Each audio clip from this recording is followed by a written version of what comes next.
Okay, hello everyone. Welcome to tonight's episode. It seems I'm starting from the origin, as there is 0 viewers. I would like to speak about this idea I call the mind-time paradox. I've coined it as that. I've also called it the timeless mind paradox.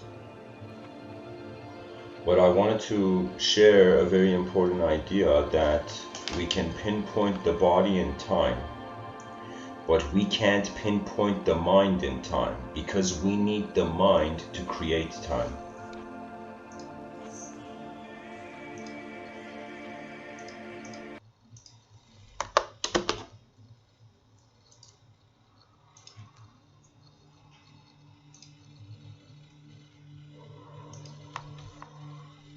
I feel this is a very important paradox. I don't know how the species has been functioning without getting over this idea.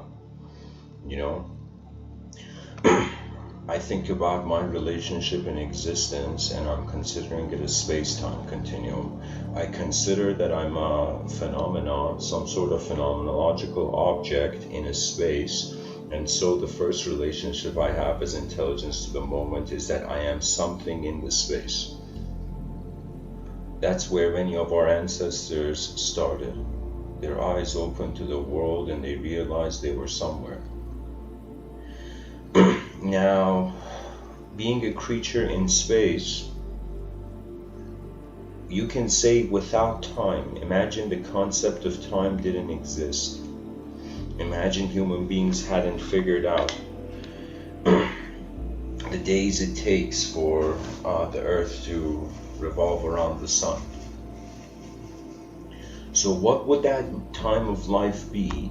You know, it would be just movement in space. I have termed this the unconscious world, and when in that movement in space there was a body that emerged, I have termed this the unconscious self. Now, as long as we were an unconscious self, there was no need for memory. If you look at emotions, emotions are actually very complex to speak about. But I will say memory is a clue. It is a very giant clue that if we couldn't remember how life existed, we couldn't consider how it's changing. And in order to have the concept of time, we need existence to change. That means if we wondered about life being a photograph,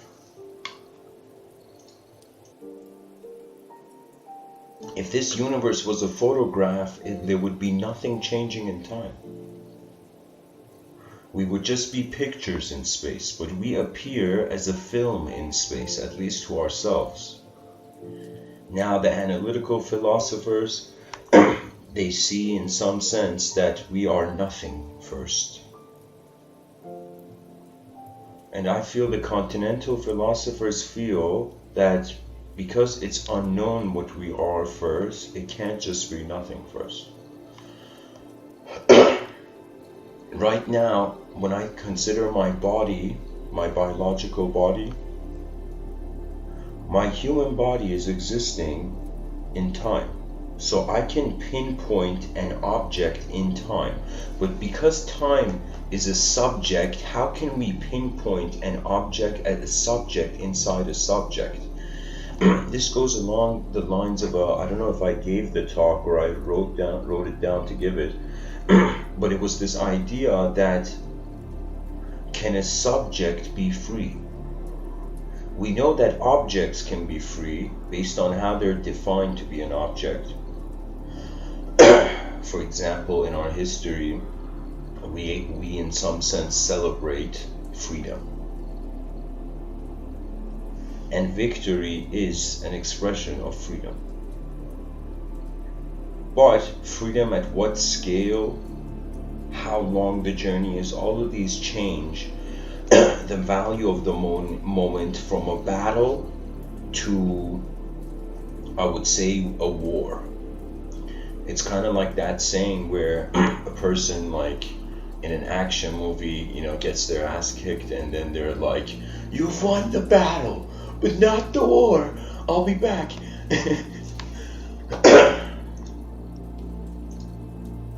So sometimes we look at things as if they're battles. Me personally, in my life, just on a side note, my short-term manifestation is a battle. Not in the sense as if it's complex or hard. It's just a small event.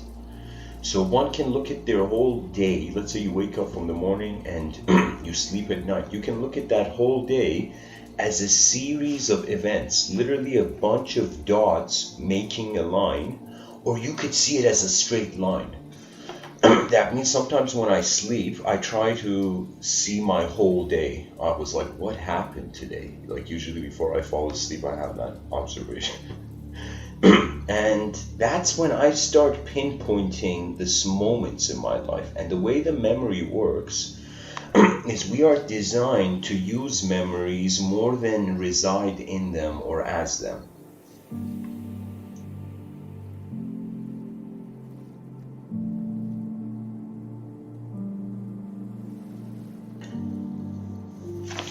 So the objects in this realm, we pinpointed in the subject of time and in the subject of space. But now, if we wanted to, in some sense, wonder about the mind, where is the mind in time? Like I found my body in time. The mirror showed me and the calendar showed me. So I found my body. But when it comes to the mind, this is where the mind can't be in time. And again, it's a re-emphasis what I'm saying, but just let's consider it. We need to have eyes to see a world, okay? Now, let's say the world we see is an object, the eyes looking as a subject, okay? Now the question is coming, how do we see the eyes that are seeing the world, okay? So as long as we want to see a world, we can pinpoint objects in time. But when we want to see the one looking at the world, this is where a subject inside a subject is a subject. This is the great, it has a mathematical translation, I just don't remember it. It's like a subject. I got it. It's kind of like a dream inside a dream. So when I wonder about where is time, is my mind in time, or is the concept of time in my mind, right? And when I was younger, I was considering my mind existed in time.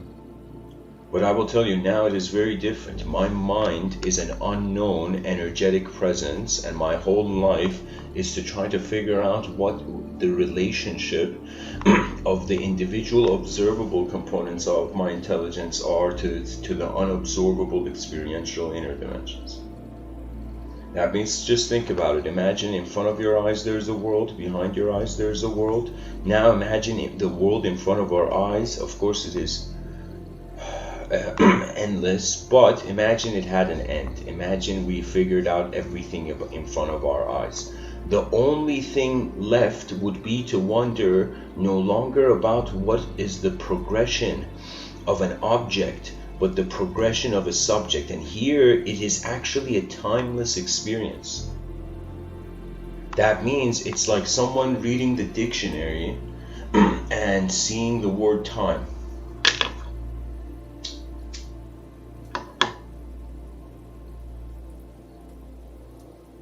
And being like, wait a minute, what did time mean before the dictionary?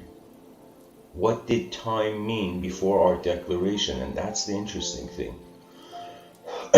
I feel before there was time, there was a state.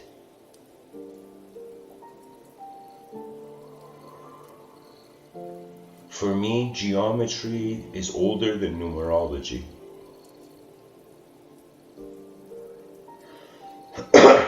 And when I say geometry, not as we have understood it as a branch of mathematics, but geometry as the ultimate everything of everything, the shape of the realm. So the shape of the realm transcends the relationships we create between these shapes, as if the universe, its geometrical design are like dots that were here before we were born. Now that we have been born, we are like a dot that can connect itself to other dots, connect the other dots, and in some sense generate planes of consciousness. You know, if I wanted to give myself a mystical review of what I'm doing in these talks, I would say more than speaking to the audience, what I feel is going on is a Mahayana Buddhist algorithm is taking place in these talks that I'm giving. And this Mahayana Buddhist algorithm is the relationship of attention more animate with the subjective realms, the inner realms, than the outer realms. So what it is that language in front of our eyes is just a sound, but behind our eyes it is literally construction material. And believe it or not, a person can just see one sentence in this life, and I will tell you, this may seem like a very ridiculously bold statement, but I feel from one single sentence all of the linguistic simulation can be understood. This life has never been about rationality, about reason and its absence. It has been about expression. And it has been about expression that is in the control of, is in man's observance, and expression that isn't. Like right now, the Andromeda galaxy is not in front of me. I can't see the Andromeda galaxy. Now, if I was to, it's as if it's because it's not in front of, it's like that which cannot be engaged cannot be found.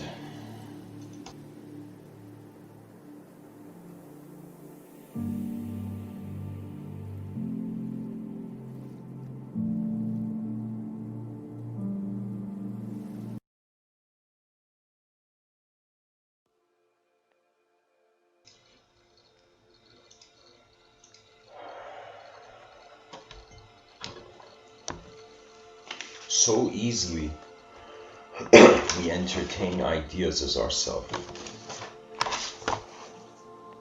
So easily the world is contained as a subject without question. And we are a subject that if we don't question our own being, we will never see greater dimensions. This is the nature of life. The screeching wheel gets the oil. And if we ignore the screech of the hidden realms of this world, we have failed. That means it's as if, like, imagine you're in a burning house. Imagine the whole species is in a burning house, and the species is like, no, we like the heat. And you know, and so what do you do at that point?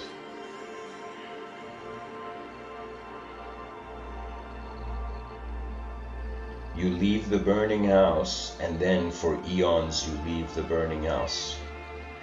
And then you, let us say, manifest back into the burning house, realizing that there was a moment in the system's design where it hadn't reached where it has reached. The salvation of human civilization is in the inner children, the inner child of human beings. It is the decency, a decency resonance, a sort of like antenna frequency of inner child decency. And when I say the inner child, I mean how simpler life was when you were young. That's honestly what really makes me laugh in life, right? That's the only way I can laugh at myself, because I know where I started. I've seen all the moments that the listeners have not seen. I have seen all the moments where I have been a fool. I have been banished from my inner realms. I have been scolded, by my inner realms. As if, like, imagine the person's like, hey man, is it possible to communicate with the spirit of nature? And the person's like, yeah, is it possible? Nature is like, if you don't communicate properly, there's a consequence. That language is a tool. It is not just something easily learned.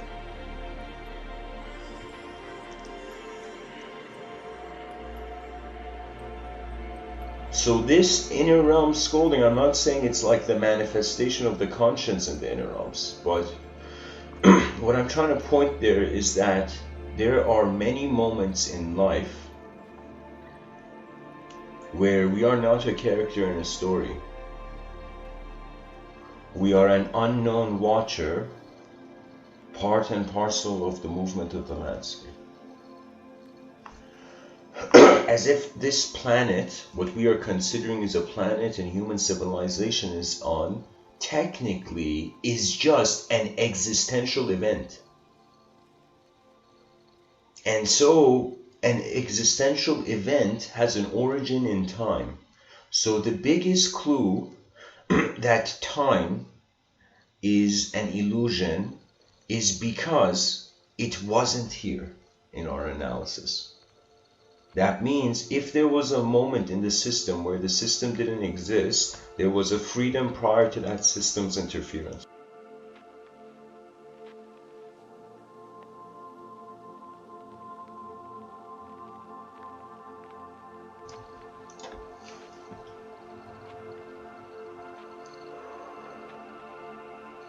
I can tell you where my body is. It is on Earth. But if I were to tell you where Earth is, I would say Earth is in my mind. My body is in my mind as much as my mind is in my body. That means it's like after you see the brain and you see, for example, the neural networks and the synapses in the brain, then the person's like, okay, so I need a brain to have a mind, and I need a mind to have time, to have a sense of self, to have time. So it from an analytical position, one can be like, okay, yeah, there needs to be something to move, there needs to be some vehicle for there to be direction and speed. That means it's but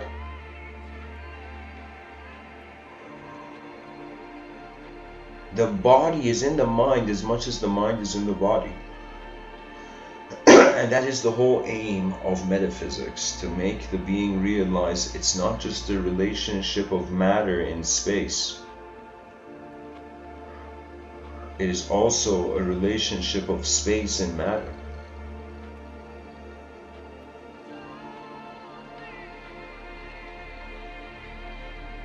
The mystery of our eyes stands unanswered, and people casually accept ideological systems. This is the biggest shocking thing about, I would say, this world of ours.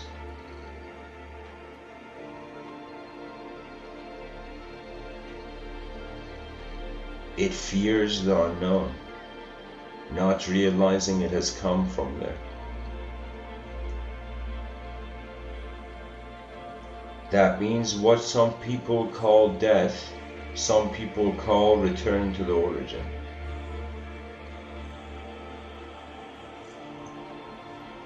And so what is there to fear? If one wants to fear things in this realm, it's an endless universe. Your fear will be infinite. So how do we counter infinite fear? At least for now, through temporary understanding and then strategy development. This is something that a person will want their life to be carried until they realize they're only in the driver's seat for a little while in this format.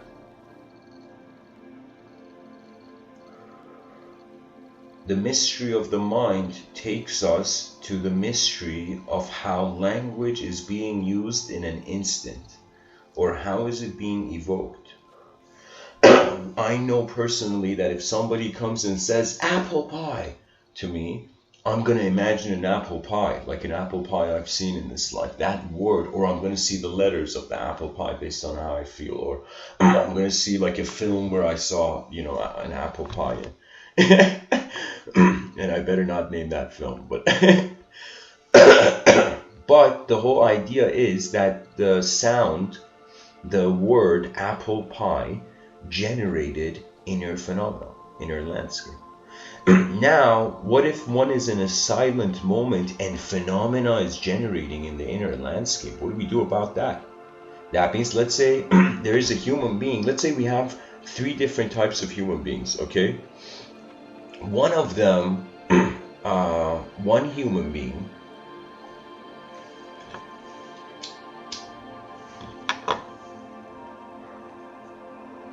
let's say one human being, okay, let's say we have a room, okay, and we have person A, person B, and person C in this room.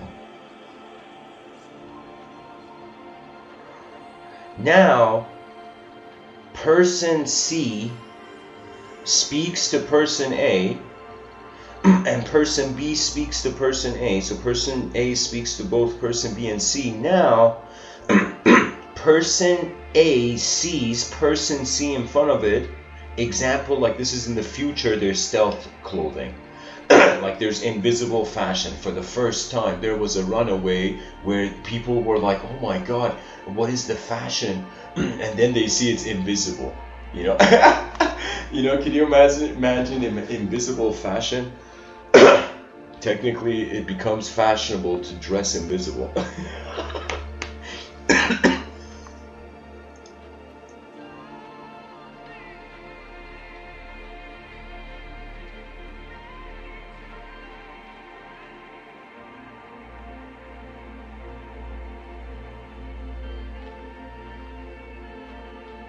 Imagine person C suddenly wears an invisible clothing and goes invisible. Now person D, so person A and B know that person C went into stealth, okay, went into invisibility. Person D, who just entered the room, let's say, doesn't know that person C is there, and person D sees person A and sees person B, and suddenly sees person A talking to nothing. So person D was just entered the room, doesn't know person C has gone stealth, and person D just sees person A speaking to himself, and person D is like, person A is crazy, you know, and person B is like, no man, no, you came late in the room, you didn't realize we had a friend that went stealth.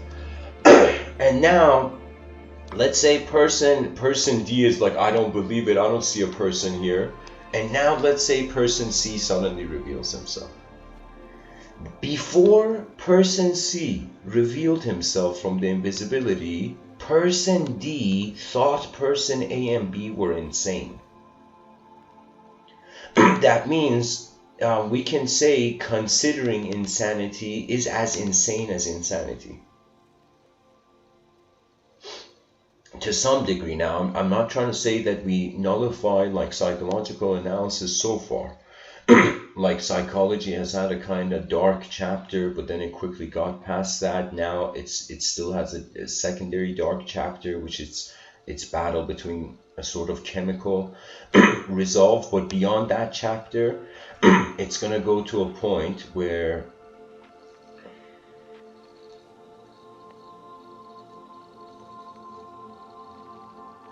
psychology is going to become the great notepad.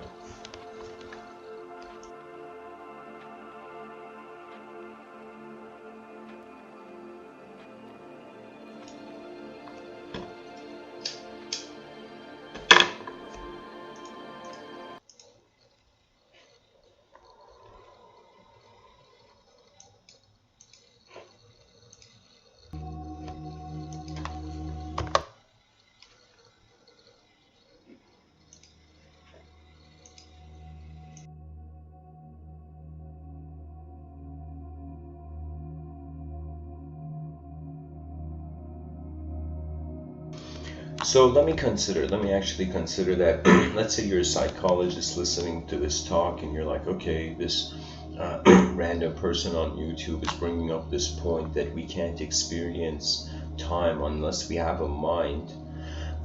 And if we have a mind, that's where time comes from. So time actually comes from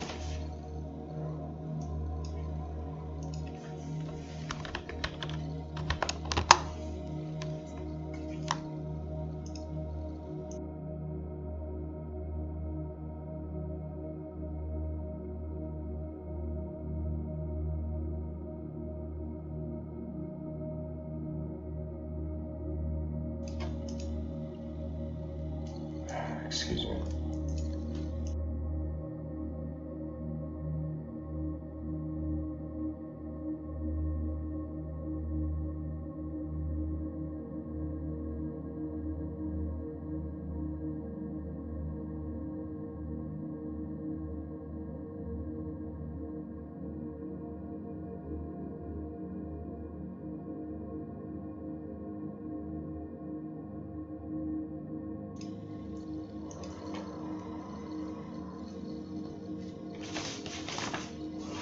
To continue.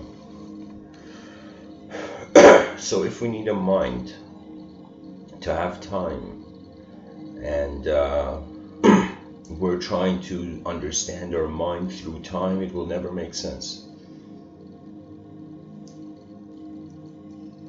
So language falls short in explaining time. That means the most fundamental ideas to all the branches of academia, time and space. Space, we see it, but we consider it as the absence of matter. Time, we can't see it, but we consider it as the change of matter. So time and space are verbs. They are not, space is a verb too. We can't just treat it as an empty room.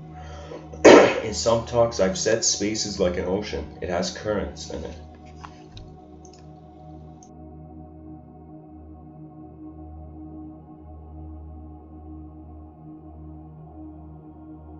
And you know, this may be a ridiculous idea. Some astrophysicists might be like, okay, Mr. Within, you're going too far. But I have this view.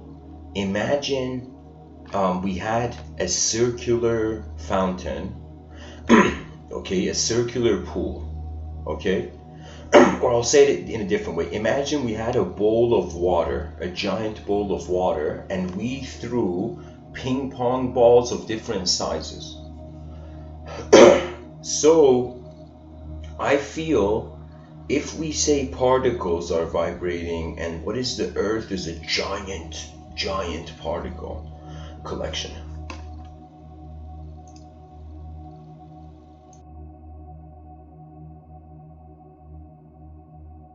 It's like the kid, like when I was young, I had a rock collection. And it's like the person's like, where do I put my rock collection? Realizing the earth is the biggest rock collection, where it's like, even if you don't touch a rock, it's still in your rock collection.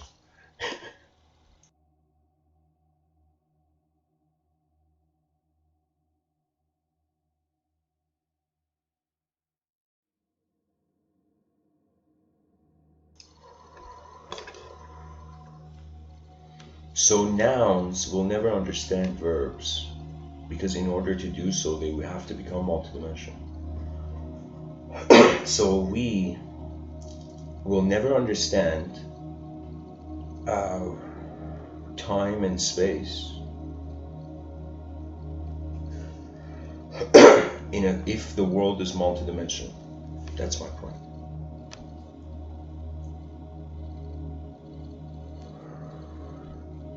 So what does this mean? This also means that we needed a mind before we could have a concept of self. So what it is it's not brain straight to self. It's not like right the brain is active, there's a self. It's brain to multidimensional atmosphere to self. What does that mean? That means there is a physical world, there is a physical self. In this manner, the evolutionary pattern would be physical world, physical self, non-physical world, non-physical self. And these are sandwiched. So your physical self and non-physical self are sandwiched between a non-physical world. Your physical self is sandwiched between a visible world and a non-visible world. This could totally apply. Let me just say this. This could be like neo-metaphysics, right?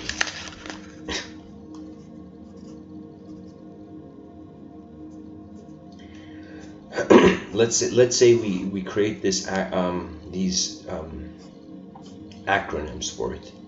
So VW, visible world. So there was a visible world, there was an observable universe, and then visible self, observable self in this observable universe.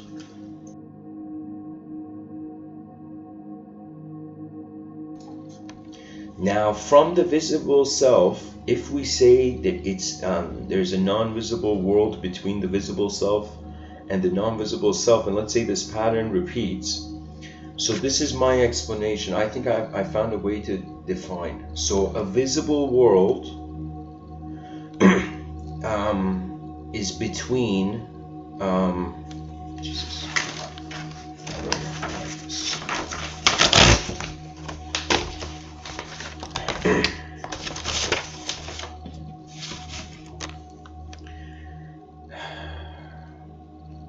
We can't understand a visible world unless we have compare it. We can't understand a visible world without a visible self and non-visible self. So the observable self and the unobservable self is required for there to be, okay, I'll say it this way. The visible self is between the visible world and the non-visible world.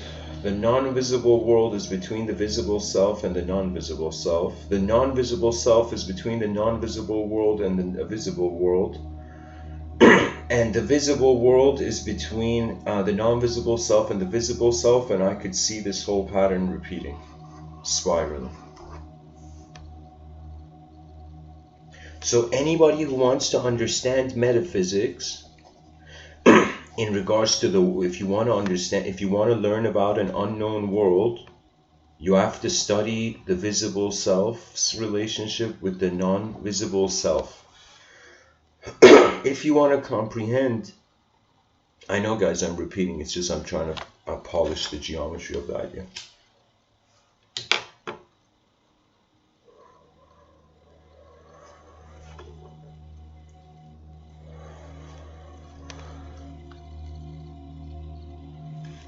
So unknown world, yeah, this explains it.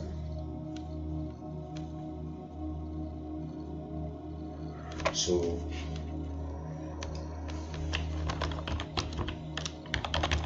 let me just check the number of this, the probability combination of 4. So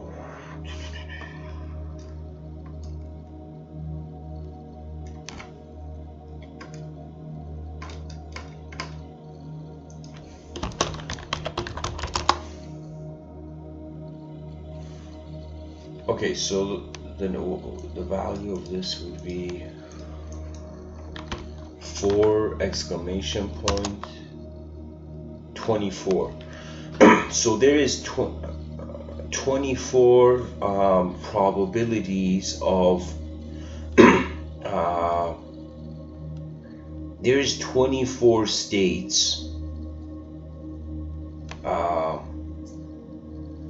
of universal conception of exit. Just whatever is going on here, there's 24 ways we can connect different combinations. That means humanity has access to 24 states of mind.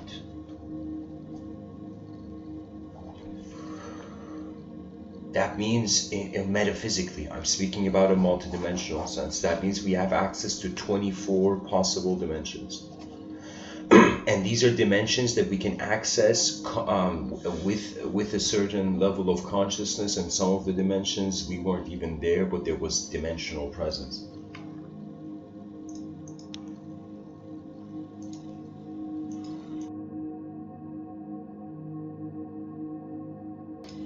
And what are people, I mean, if I could just generalize this for a moment.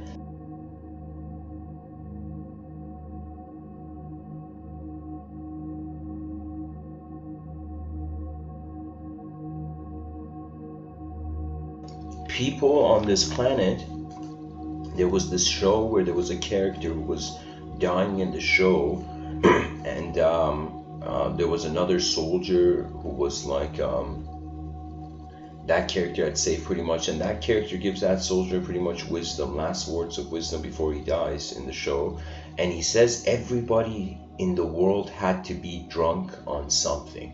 This doesn't mean actually drunk, but everybody had to do something to fill the time of their existence, to in some sense occupy the void. Right? So now let's say these are urges. So we are wondering about the urges of a human being, like what does a human being go towards?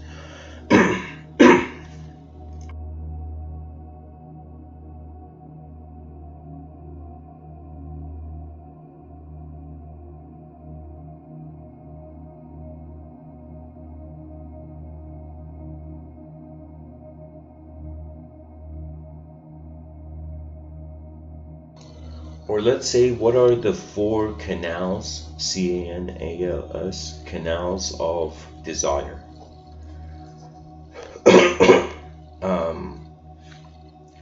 So people want to know, they are going towards either an unknown world, a known world, a known self, and an unknown self. These are all the different ways human psychology is entertaining itself. I feel every human being can be found in one of these. Right now as I'm speaking, if we were to kind of like just like scan every person's inner realms, they're either looking at how the world is unknown, they're looking at how they know the world, they're looking at how they know themselves, or how they don't know themselves. And when we realize this is like an oscillation, this is like a sine wave, it's this constant roller coaster ride between knowing ourselves in certain moments and not knowing ourselves, knowing our world in certain moments, not knowing our world.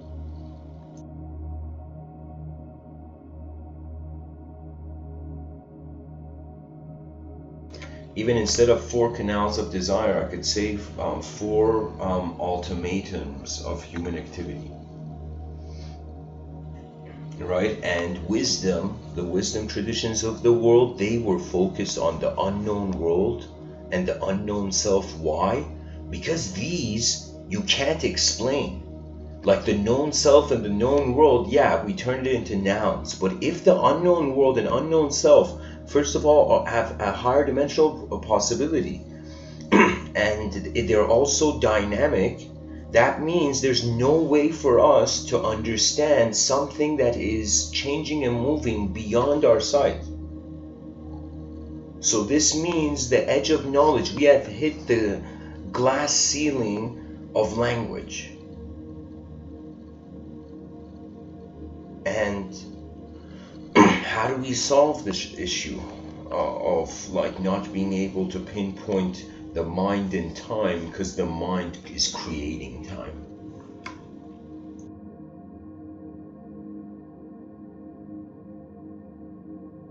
So the mind-time paradox is the glitch in how culture believes in reality. What is there to believe, and how can you believe something if you don't know who you are? Right?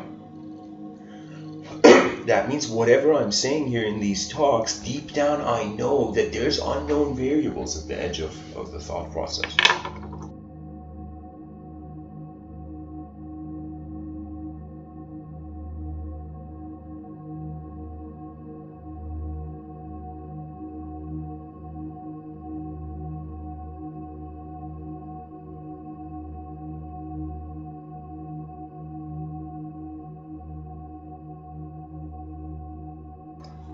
And even what's more stranger, this is in a different view, but there is no way we can create something without destroying something else.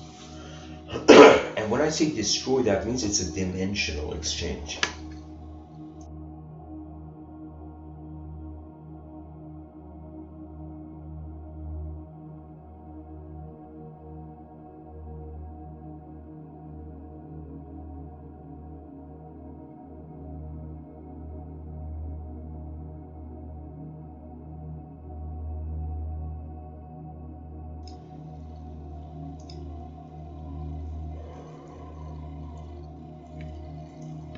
This means knowledge has been poetry so far.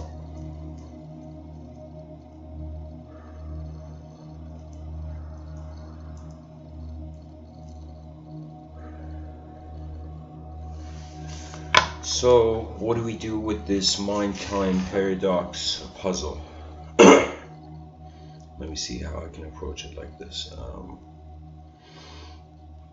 So if time is dependent on what the mind is doing, the starting point is trying to first see how the mind is moving, then interpret it, rather than interpreting the possibilities of the context of possibility.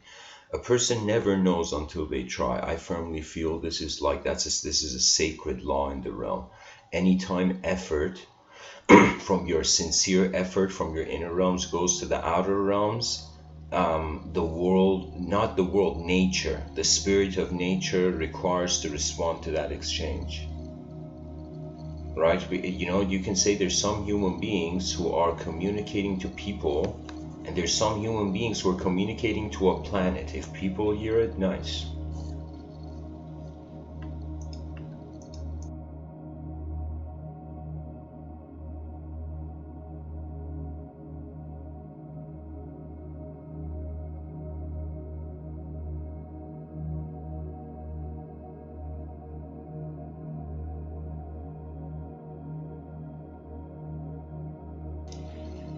So now I would like to go into a quote tunnel of Rabindranath Tagore, an Indian polymath and one of the most fascinating linguistic architects and poets of this realm.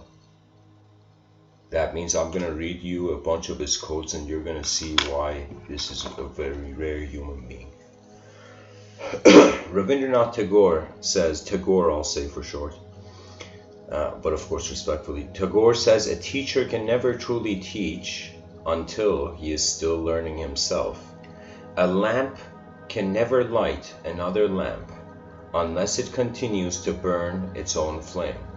The teacher who has come to the end of his subject, who has no living traffic with his knowledge but merely repeats his lesson to his students, can only load their minds, he cannot quicken them.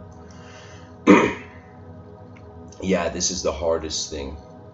The hardest thing about this is that because when a person communicates, think of that as if like an ant building a tunnel. Okay, it's like when a person speaks, they create a road, an easier road of speech through the same language, for example. But what Tagore is saying here is that you got to keep things updating. That means the teacher has to know that he is the student of the world. That means the students feel they're still students of a teacher. Like that's like noob.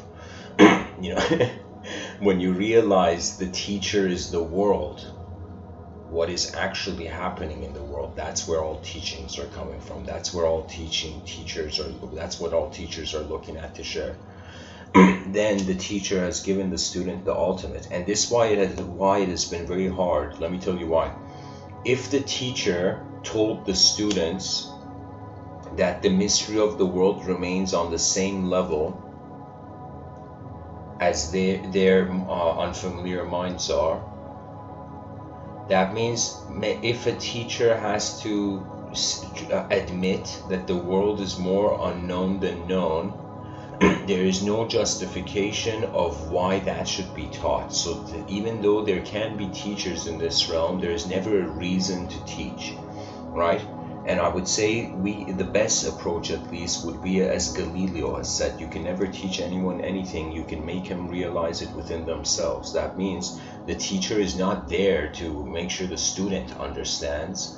If the teacher cares, the teacher may. But if the main job of the teacher is to put a giant problem in front of the students, a problem that is everyone's problem, a universal problem. Because when a universal problem approaches you, I'll give you an example. Let's say you've been hungry and your psychology has descended into rage.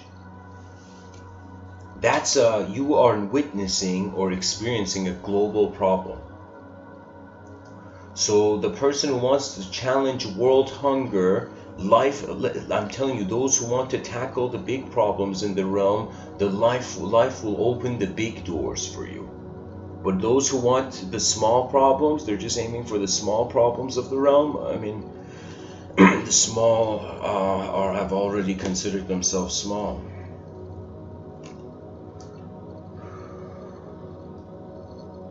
Rabindranath Tagore says, where the mind is without fear, and the head is held high, where knowledge is free.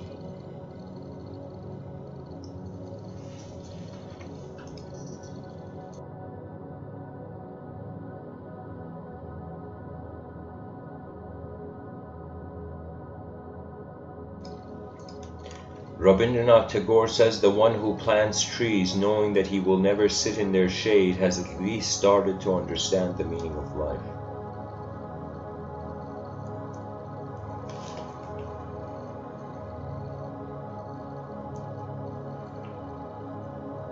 Tagore says, go not to the temple to put flowers upon the feet of God. First fill your own house with the fragrance of love. Go not to the temple to light candles before the altar of God. First remove the darkness of sin from your heart. Go not to the temple to bow down your head in prayer. First learn to bow in humility before your fellow men. Go not to the temple to pray on bended knees. First bend down to lift someone who is downtrodden. Go not to the temple to ask for forgiveness for your sins. First forgive your heart those who have sinned. First forgive from your heart those who have sinned against you.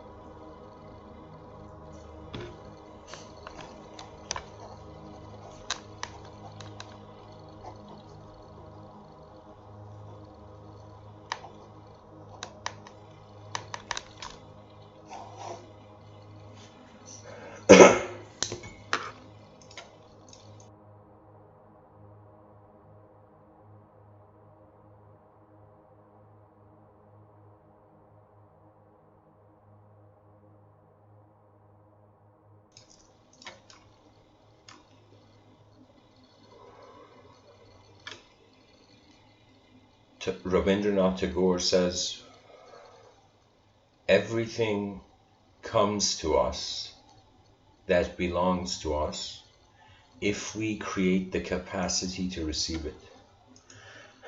That means sometimes the solution to doing the best things is by readjusting the being. I can't tell you, there has been moments where I have dodged imagine like ninja blades being thrown, karma, and the only way I've dodged the karma of the moment is because in my inner realm I decided to go with the natural impulse, with the intuition. There's something that when you stay true to yourself, the world honors you. And I'm not talking about people, I'm talking about nature, even animals.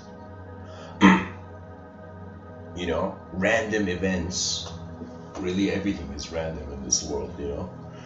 A person can literally say, oh my god, that's random to everything, and they could be correct.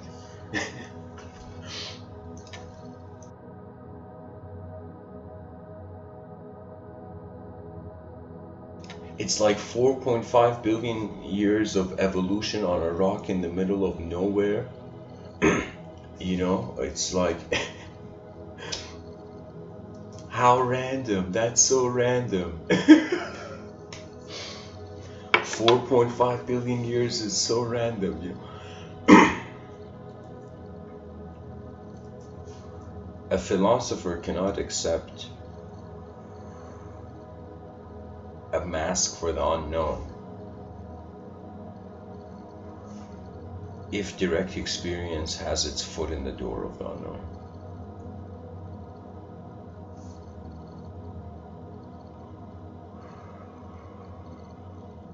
This may be strange, and this may be a stranger even metaphor, but time is the skin of space, the skin of what happens in space. So let's say time is the skin of a snake, and there's this idea in just call it nature studies in zoology, let's say, where if a snake doesn't shed its skin, it dies, even though it's not a, you know, warm-blooded mammal. You know, but if it doesn't shed its skin, it dies. What it means is that it has to let go of the ego that has taken pressure. And so it is re-emergence. That's the, I would say, when I look at the idea of the snake, of course in Buddhism, the idea of the cobra is seen as divine. And if you see in certain pictures of the Buddha, there's a cobra behind them when it's raining, and the cobra is acting as like an umbrella. You know, now whether this is like something that actually happened or if it's something in the sense of metaphorically, that means it was as if the forbidden became an ally to the truth.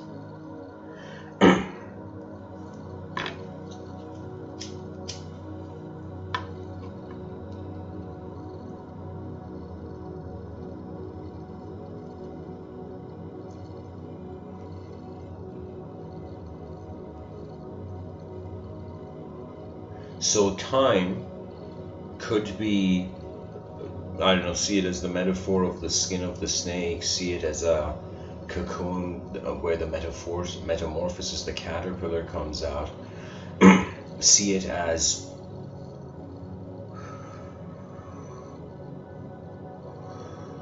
see time as an old mask. Imagine, like I think I could talk about this, taking off the old mask of time.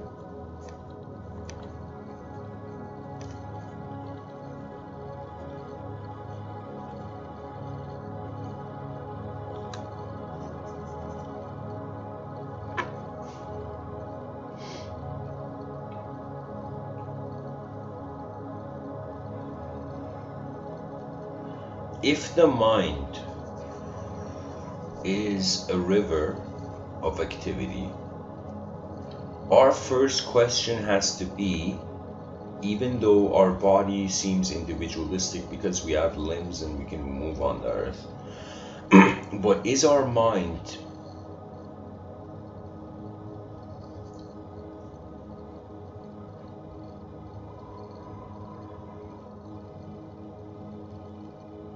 it's like if the body is the dream, the mind is the dreamer, so the awakening is a different state of mind. You know, there's this Discord group I've started called School of Athens 2.0. I was talking, I brought up this unique idea that what if the apocalypse in the Abrahamic tradition is actually this notion that God is dreaming and life is the dream of God, and when God wakes up, literally the dream, it's not that the dream doesn't exist, it's that the spirit in the dream shifts its attention. So I thought if like, because in Vedic thought at least, I don't want to bring monotheistic religions into, I mean it applies, but I'm just saying in, for example, Vedic thought, there is this idea of what is it, like 54 million years of human, I don't know, transmigratory solar continuity equals like 3 days of, I don't know, what is it, Vishnu dreaming or Krishna dreaming? I believe it's Vishnu.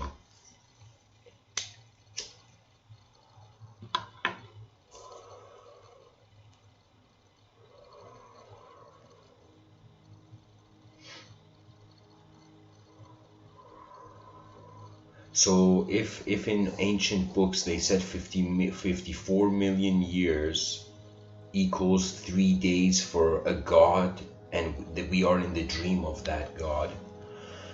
So if the god wakes up, we consider that to be the apocalypse, let's say, right? But it doesn't mean it is death. It just means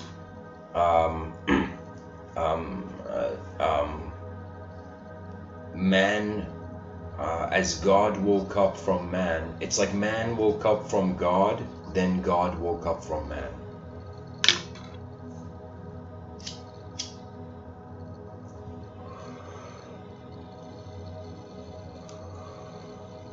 So, where does this lead us? This leads us to a notion that the mind not only generates time, but generates the use of time. So time, it's not that mind, it's like, it's not just the mind creates the clay, puts the clay on the table. The mind also shapes it, right? So it could be that the concept of time is like the chunk of clay we put on the table, and how we experience time based on our individualism is how we are sculpting this clay to match us. Leonardo da Vinci has this quote, let me find it for you. He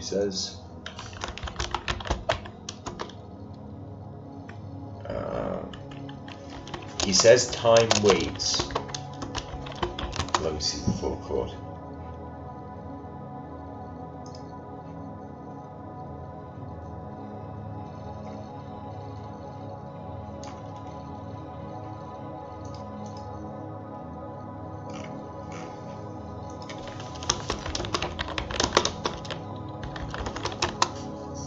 Okay, there we go. I found the quote.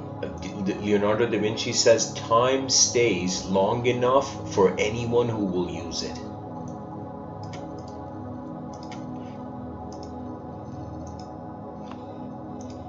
Time stays long enough for anyone who will use it. So this means time is malleable, therefore time is an imposition into the meaningless void, perhaps. And so that's an important consideration. But curvature is not. So it could be, because it's so complex to try to fathom what we are outside of our brain.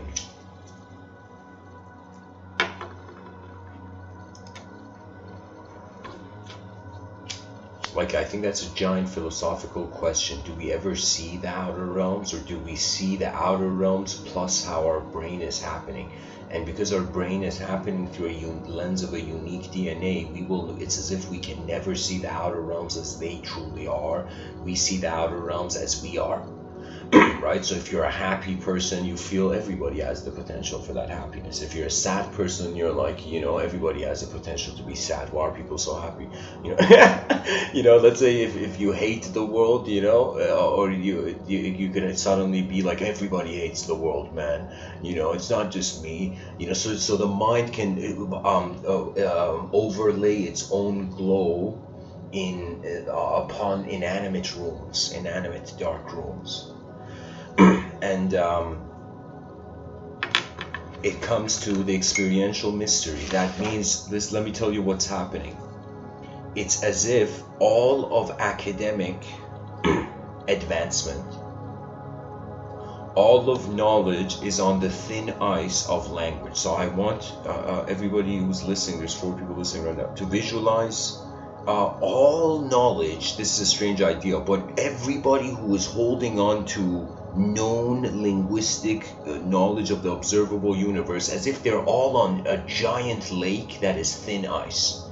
And now I want you to imagine like this lake is about to break. We haven't realized. Probably I would give it like, I don't know, it stems from 30 years from now, probably we'll wake up from everybody's, will be awake from the linguistic simulation. You know, if I'm still around, I'll make sure. But the point is, imagine everybody who holds on to observable knowledge is on thin ice, knowledge that is based on language's existence, language's positioning in our psyche. So language is the thin ice. Everybody who's dependent on language, imagine this language breaks, we're like, no way, we created it, so we don't know anything other than what we put in, what we program into the void as meaning. Right? So imagine now all of modern civilization noticing this thin ice of language breaking, and this is where the mystics and the philosophers are literally like that scene in the movie Matrix Reloaded, where it's like Neo is, I don't know, from the Alps or from the mountains, flying to that moment on the highway where Morpheus is trying to protect Destiny and the Keymaker, you know, and in that last second where the two trucks are about to hit each other and the ending is coming, Neo comes and grabs Morpheus and the Keymaker by their jackets and lifts them out of the chaos, right? So I feel in my inner realms, on this giant lake where all of our modern civilization is dependent on the language, as this thin ice breaks, I call this an apocalypse for the educational system may notice in the future. And it's not an apocalypse, but it means it renders past technologies insufficient for how advanced our minds have become now. So when the lion roars, it's as if it's like that hunger, you can't, you know, the lion will go towards its hunger.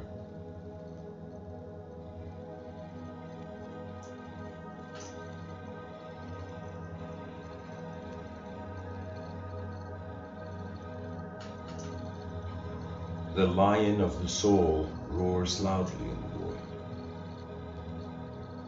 It is just honor to one's design.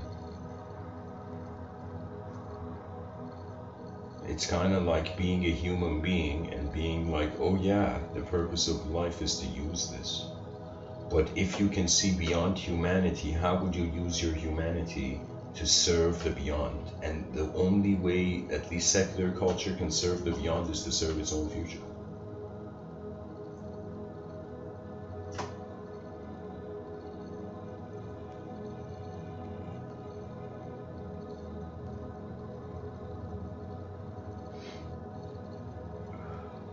We cannot ignore how reality is held in arbitrary space. All reality. This is the kind of educational apocalypse I meant. The apocalypse, it's not an educational apocalypse, it's just we realize language is not enough. It has never been enough, and the continental philosophers lived so hard in trying to keep this alive.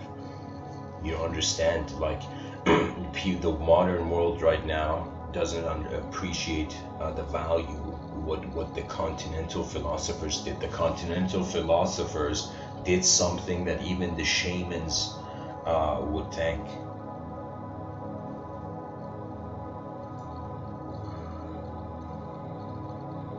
They kept on known alive in serious knowing.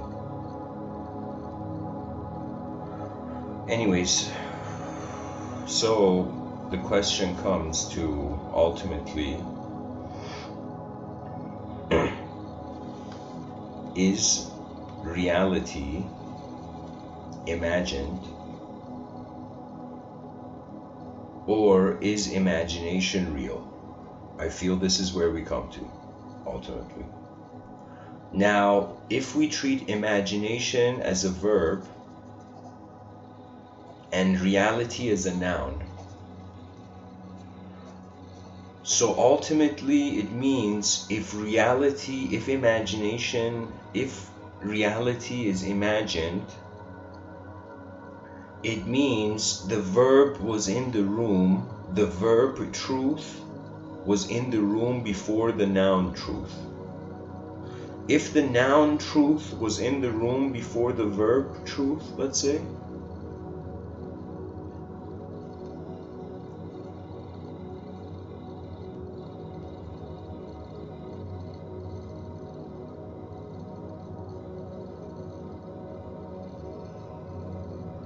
if the noun truth was here before the verb, we will till the end of time try to use knowledge to come up with a portrait of meaning.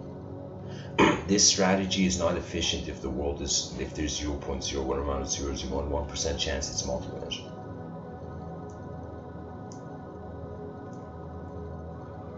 That means when it comes to the idea of the multidimensional, if there's the tiniest evidence or probability that there is a multidimensionality at work that surpasses how we even use language to fathom as characters in a story, the dimensions. If reality is imagined, it means reality is the extension of imagination. It means the verb is the truth, the noun is the illusion. If imagination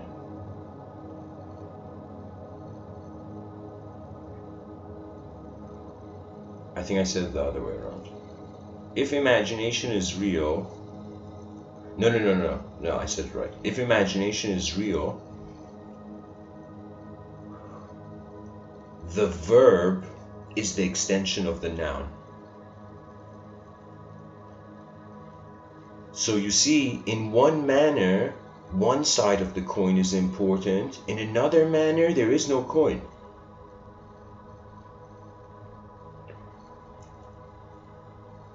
And what do we do with ideas of self that we can't put on the table? Let's say somebody says, I'm a kind person. Let's say somebody says that. Now, let's say the person has done lots of acts of kindness and somebody new comes and they don't know if this person is a kind person. They say that person is a kind person. And the person's like, show me. And the person's like, how can I show you my memories, man? I did kindness though. And then... and the person's like, no, I won't believe you're kind until I see it. Right now, imagine again, everybody in the room's like, yeah, we saw the kindness. This guy's kind. But the person's like, I haven't seen it. So it would be as if that person can't bring a collective subjective truth, even the people in the room saw it, to that person.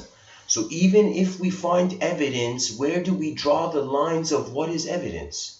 Can somebody tell me, if we are a character in a story of culture and society where they call it epigenetics, where factors beyond our genetics are influencing our genetics, that means if we name nothingness as ourselves, it's like if we name nothingness, that means arbitrary truth. The self is an arbitrary truth.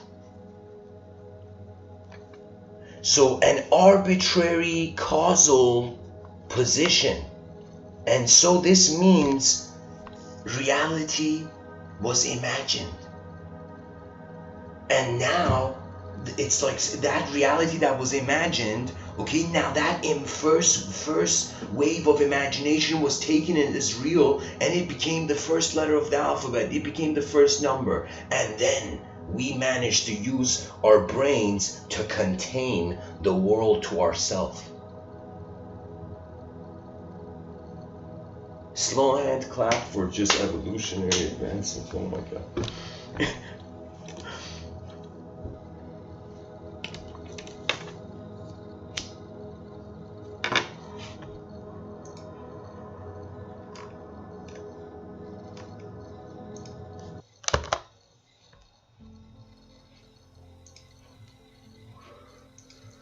Anyways, to continue,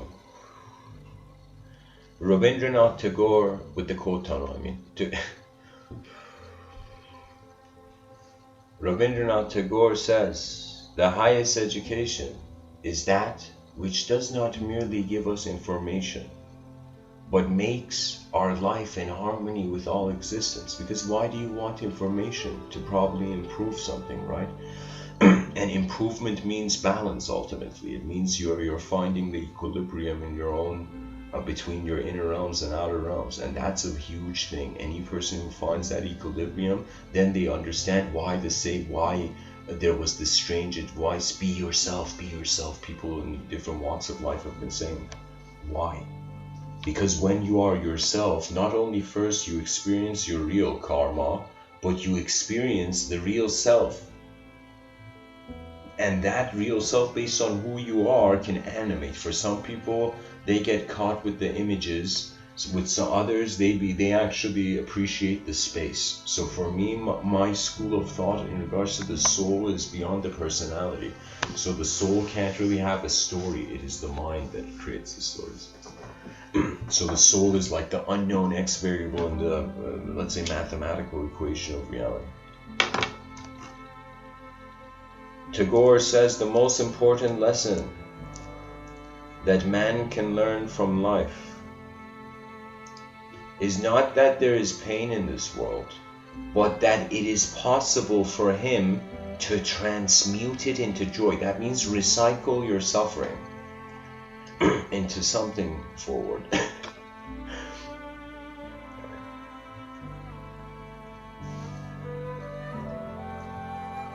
Rabindranath Tagore says, reach high, for stars lie hidden in you. Dream deep, for every dream precedes the goal.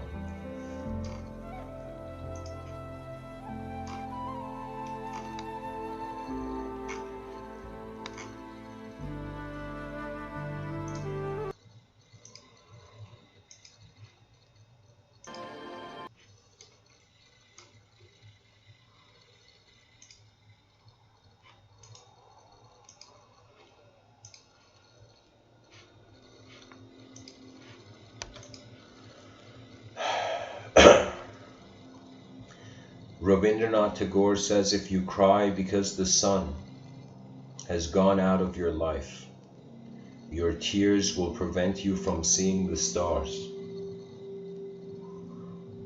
Rabindranath Tagore says, I slept and dreamt that life was joy.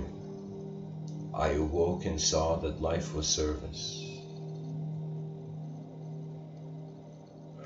I acted and behold, service was joy. Rabindranath Tagore says, let us unite, not in spite of our differences, but through them. For differences can never be wiped away, and life would be so much the poorer without them. Let all human races keep their own personalities and yet come together, not in a uniformity that is dead, but in a unity that is living. Yeah, that means Rabindranath Tagore is saying, hey humanity, don't become clones of each other in the future. Value your individualism and use your individualism to advance the collective, because what else that's the best game we can play here.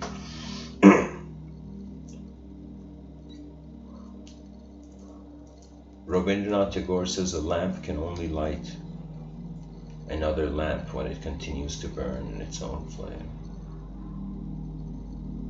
Rabindranath Tagore says beauty is simply reality seen with the eyes of love. Rabindranath Tagore says the main object of teaching is not to give explanations, but to knock at the doors of the mind.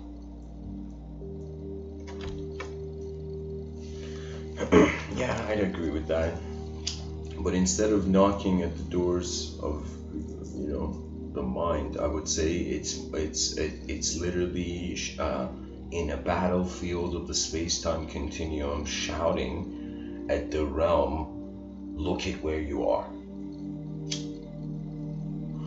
There is nothing normal about human existence, and the fact that we have the idea of normal is bizarre. If there's nothing normal about having the idea of normality in the void.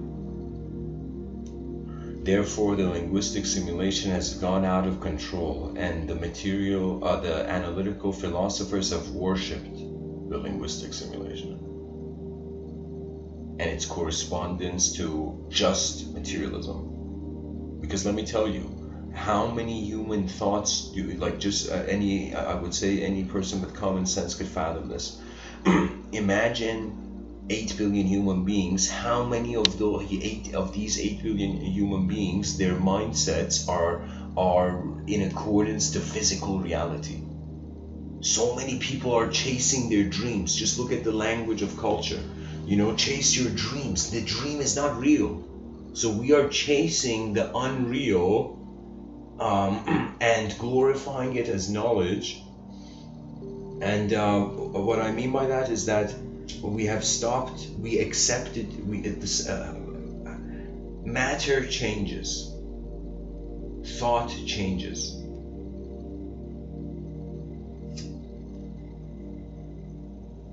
So could we say a subject is an object that's moving very fast, or an object is a subject that's moving very slow? You see, that's the trouble that the analytical philosophers push modern civilization into, right? Because there's so many, I would say the person is not only a character in a story, the person is harboring so many stories. That means my memories, it's like, think about it, what's the difference? You go to let's say a classroom and a teacher comes, now you close your eyes and you see a memory of your own self from the past. That memory is the same as the teacher. It's something in front of you, you can notice.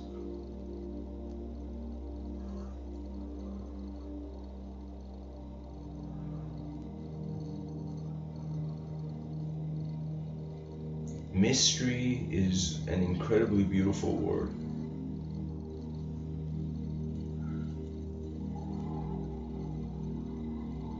And when the world stops being mysterious, we have become blind gods to ourselves. Rabindranath Tagore says, the greatest distance in this world is not that between living and death. It is when I am just before you and you don't know that I love you. What he means is that he's a mystic. He means it in the sense that when you see intelligence not just limited to ideology, it's as if energy is within everyone. So it's as if it's like forgetting people's personality and being like that human being is just an energy of some kind, and you honor their energetic presence, And sometimes I can tell you there's so much information that can be extracted out of the realm through a geometric lens, through just an energetically experiential, based on the attention piloting lens. So there is just so many ways that we can look it away.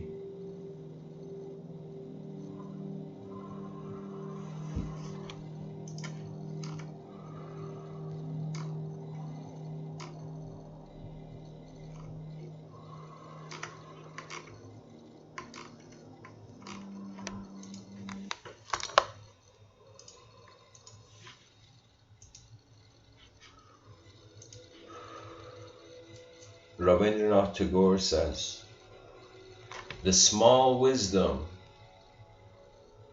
is like water in a glass, clear, transparent, pure. The great wisdom is like the water in the sea, dark, mysterious, impenetrable. And I will tell you, when you care not for what you know, not for what others know, but when you care for what you don't know and what others don't know, that's when you become a true scholar of the world.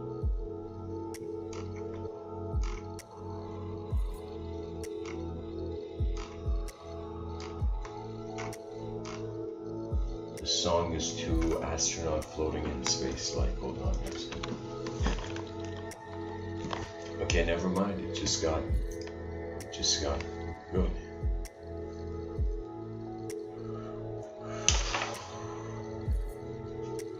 Can you imagine the first astronaut who went on the moon and started doing that Zen, like in the sand kind of calligraphy?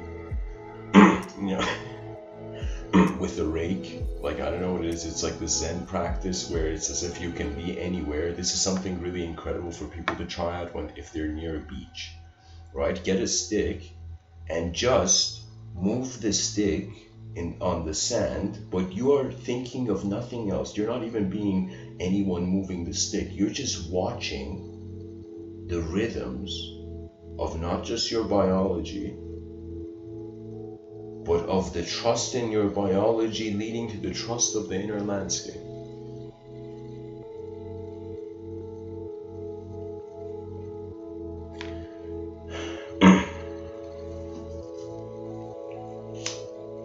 Yeah, this song is too in there. Let's go to the train station.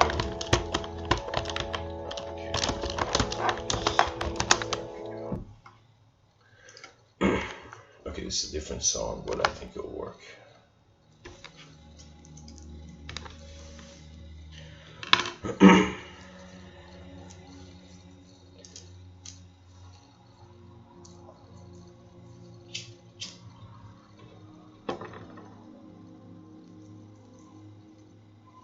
It is too easy to be afraid of reality. It is too easy to be cruel to it. It is too easy to not care for it. It is too easy to remain ignorant to it. It is too easy to break. It is too easy to hate. It is too easy to shake. But it's not easy to advance, which means first we have to maintain, then we gotta increase the speed of our maintenance to a point where it self-maintains, and then we sit back and enjoy the advanced civilization building itself. You know?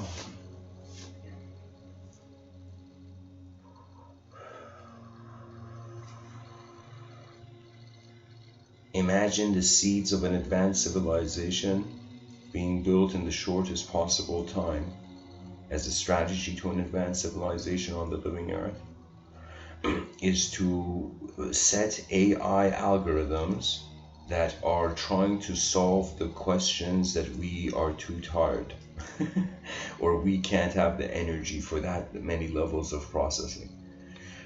The cool thing is about the human being is that the way we process it, it's literally as if like we're looking from multiple dimensions at the same moment, so we can shift out of those.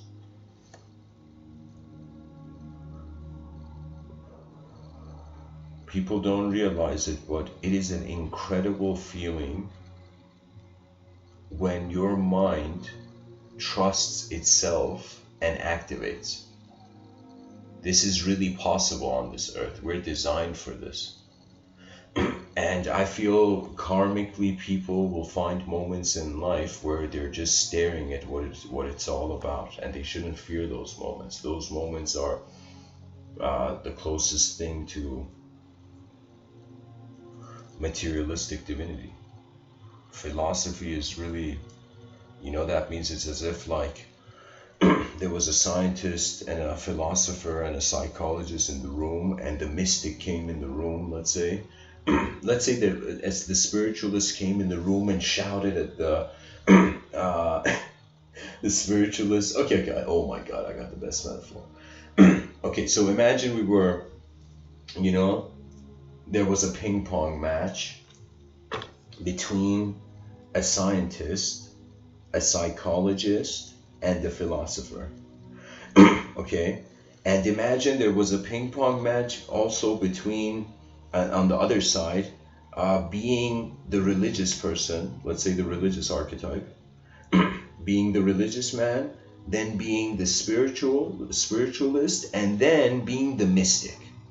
Okay, now the first people playing ping pong, let's say it's the religious man and the religious view and the scientific view.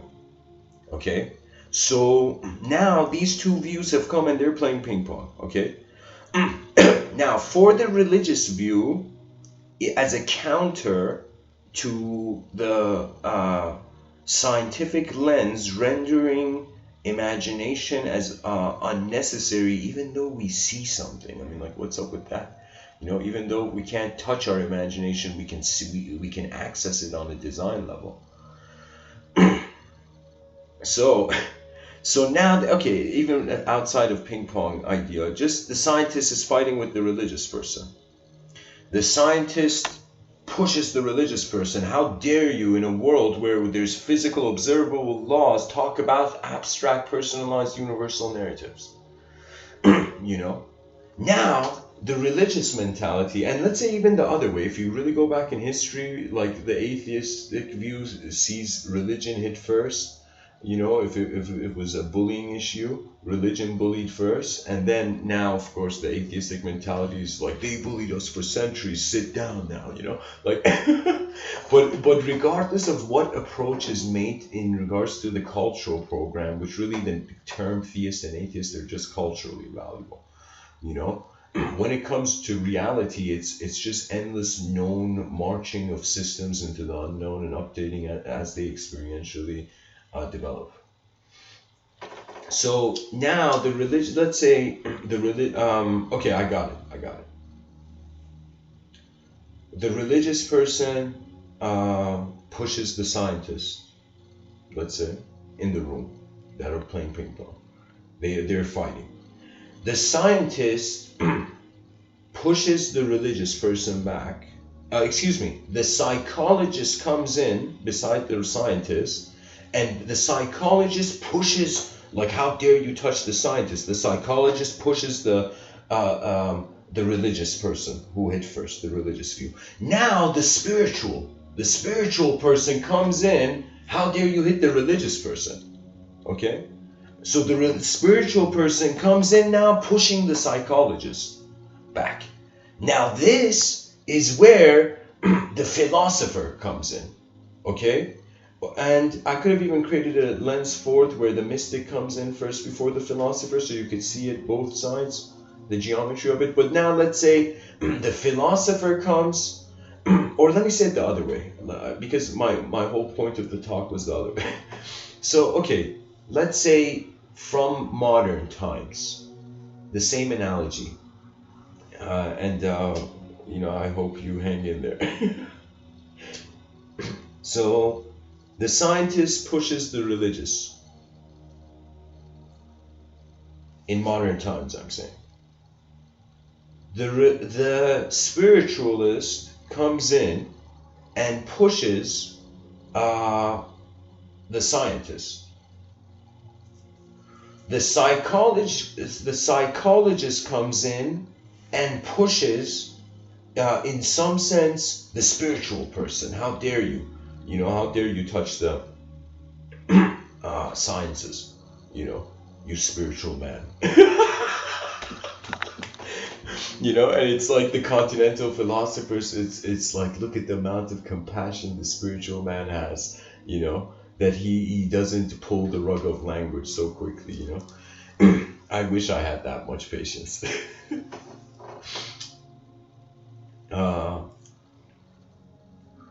But not in this universe.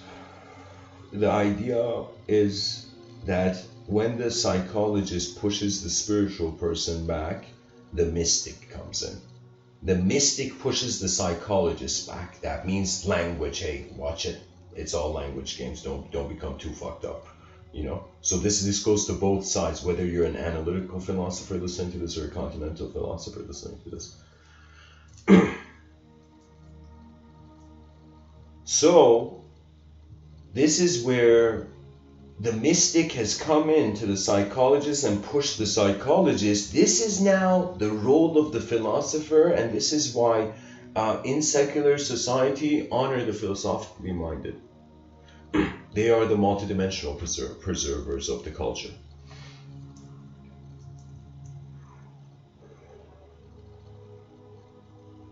They are the bodyguards of the big questions in life, philosophers. So the philosopher now comes to the mystic as a counter. And this is where the mind is wondering about time, because the mystic comprehends time as being the effect of a supreme non-dual cause.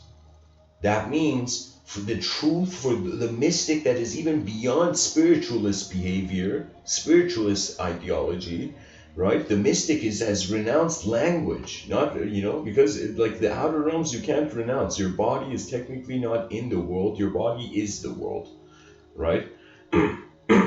So the outer realms, it's just the body, it's elements. But the inner realms is where the selfhood attached to the outer realms is arising from, right? So the renunciation of language is in some sense, entering a state of mind consciously where the inner event does not create an absolutism of condition for the outer realms. So that means the outside world. It's like first you free the world from yourself. Then first you free yourself from the world. Then you free the world from yourself. That's pure mysticism. Most people want to escape something, but the mystic was like, what are you trying to escape? Energy? Energy's in one moment. Everything else is just the hallucination of the laws of nature. It's like for me, the even though of course I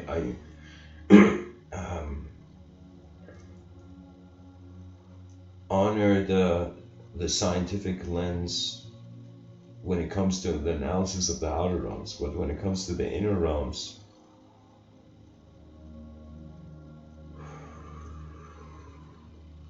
when imagination is in the room of reality, reality can't be just treated as reality.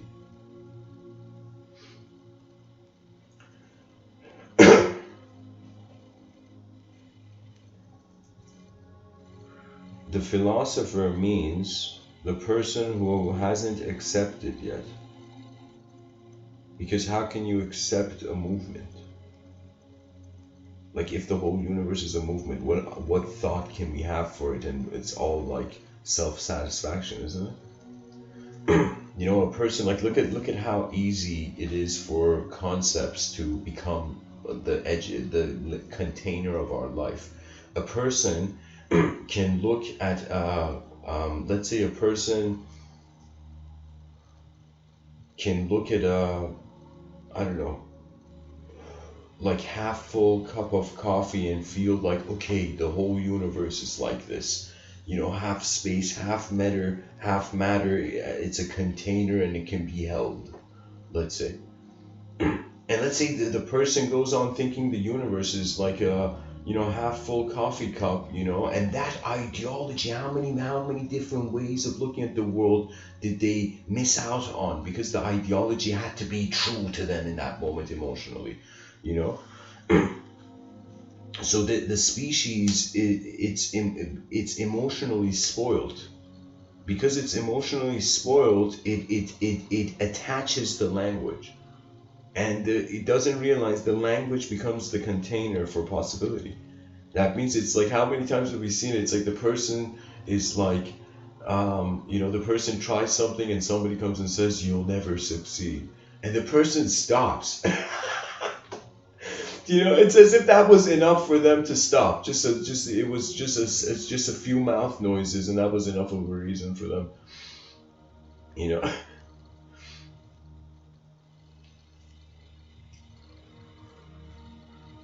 The philosopher will eventually realize the mystic is right. This world is more unknown than known. There's your education, folks. Tell me what truth comes grander than that?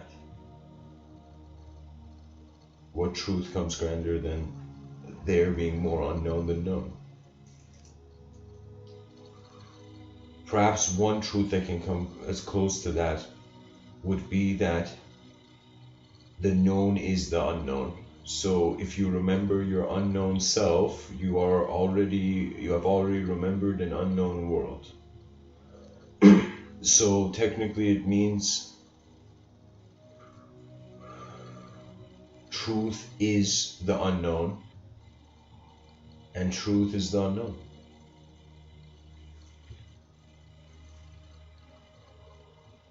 Truth is unknown, and it is the unknown.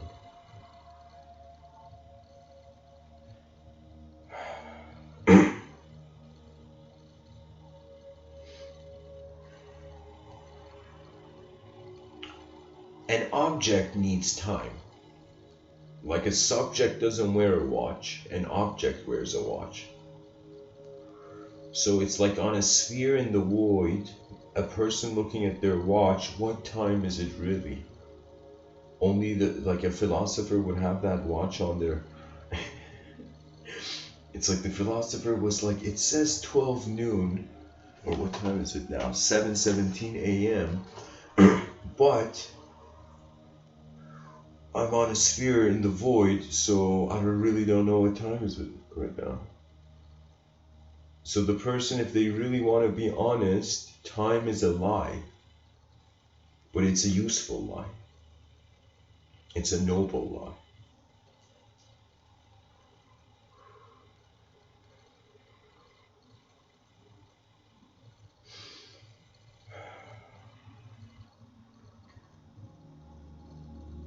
If we can't pinpoint the mind in time, either the definition or understanding of time has to change, or our understanding of mind has to change, or we haven't found a pinpointing system yet.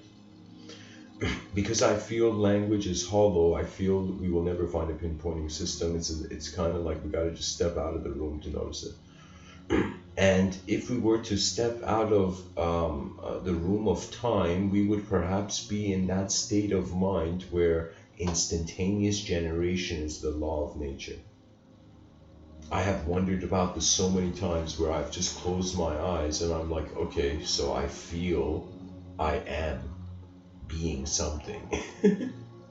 But aside from that, what else do I notice? Like, for example, as I'm speaking right now to you, I have even a distant sense. Like I am seeing an inner realm event, my eyes are closed, and this inner realm event is like, think of it this way, it's like it's kind of like Chronicles of Narnia, how the closet leads to another dimension. So think of it this way, that right now as my eyes are closed, diagonally 2 meters to my left, around 2 meters to my left, there's literally like how the closet door opens and there's a world there. So I am seeing the meshing in of a simulated moment. So what I mean is that right now I'm a sphere, the main sphere is reality, and imagine we were looking at the Olympics logo three-dimensionally. That's kind of what's going on, but instead of all of them being to one, imagine all of them being around one of them. Okay, how do I explain this? There's a geometrical shape that can assist me here. Hold on.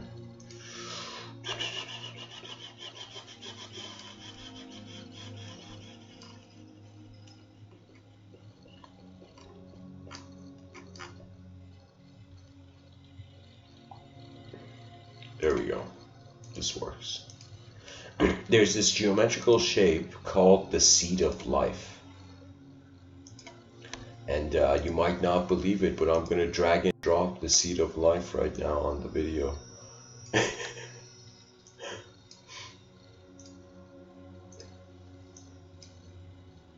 Some of the abilities that comes with being a cyberspace avatar.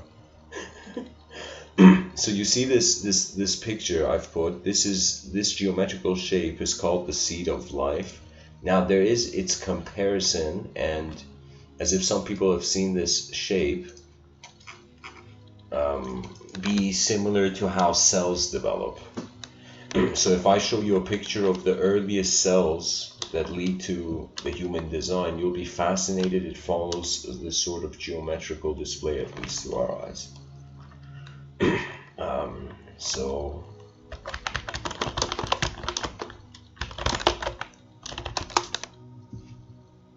There we go. This is an incredible picture. I should have probably shown this first. Yeah. This is incredible. So this picture is going to show you how fascinating and how, if geometry becomes a language, if we can somehow wield it as a language, it will be the most impenetrable force in all dimensions of reality. It is one thing that we know, regardless of how we say a story to the world, the design and geometry of the world can't lie. This is very crucial. Not visual geometry, but I shouldn't say not visual, but it's like there is a design to everything that somehow we can have a relationship with. So this picture, ladies and gentlemen, are you ready for this? This is a glorious moment. Okay, here. This is the picture. This is one of the most important pictures, and another reason why human beings should be fascinated by geometry and probably subscribe to these thoughts. So you see, on the right, we see the first cell. This is a biological evidence of geometry. Okay?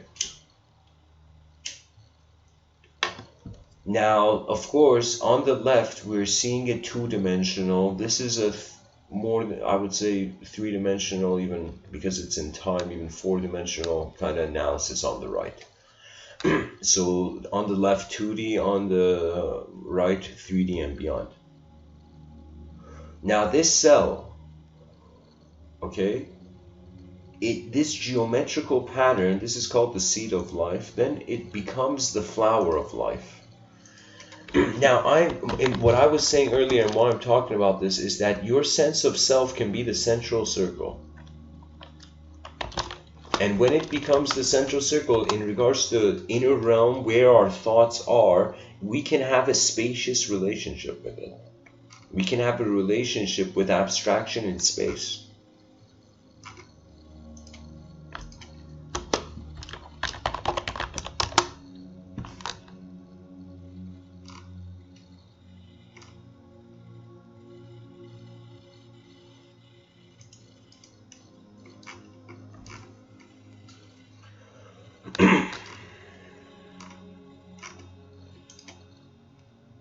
There we go.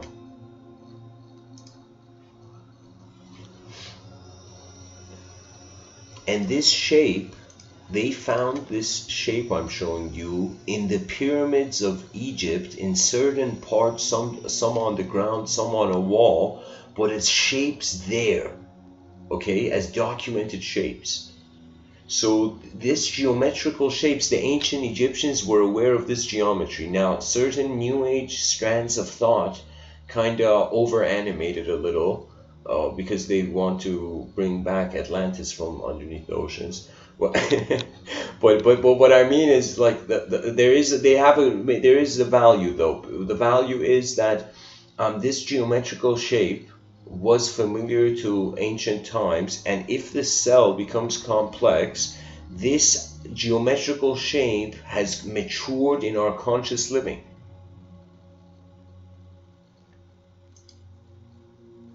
So we are like the expression of this geometry, but now with psychological free will. Right, so there's something different that in the left, it's like pictures are drawn on a paper, the spheres don't change, but the cells change. So the cells are abiding to the context. It's as if DNA has this kind of room for the cells, you know.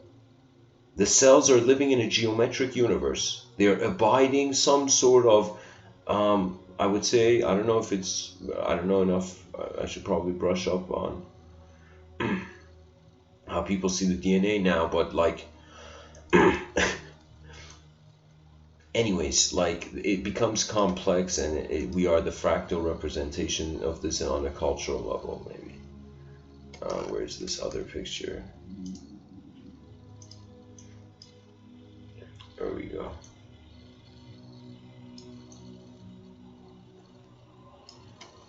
So that becomes the flower of life, and you can even see it as kind of like a cube in there.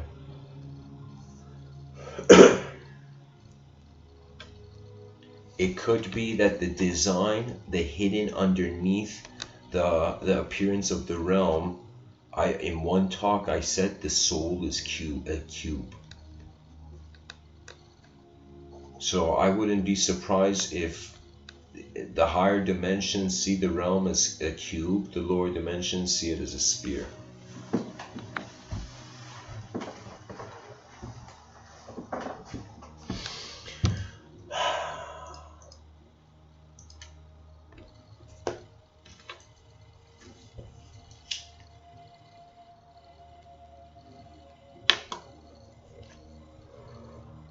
Okay, to continue with the Rabindranath Tagore quote, a few more quotes left.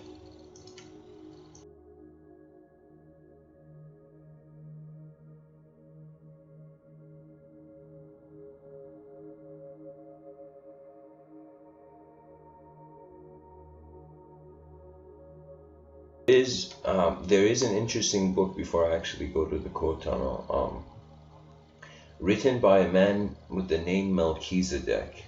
I think the book is literally called The Flower of Life. I don't remember exactly. It is written in a you can say, it's written through a sort of, you can say, solo comprehension of the dimensions, but there is a value in reading that book. There's certain angles a person can read. I mean, if the purpose of a book is to see more, see how the eyes of other people saw things, it's a worthy book, I would say, in that regard. Rabindranath Tagore says, compliments win friends, honesty loses them. But honesty is worth it. Rabindranath Tagore says, I'm able to love my God because he gives me freedom to deny him. Rabindranath Tagore says, the problem is not how to wipe out all differences, but how to unite with all differences intact. Tagore says, while God waits for his temple to be built of love, men bring stones. Rabindranath, wow, that was heavy. Rabindranath Tagore says, you can't cross the sea merely by standing and staring at the water.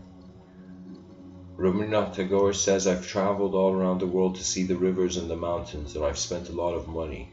I've gone to great lengths. I've seen everything, but I have forgot to see just outside my house a dewdrop on a little blade of grass. A dewdrop which reflects in its convexity the whole universe around you.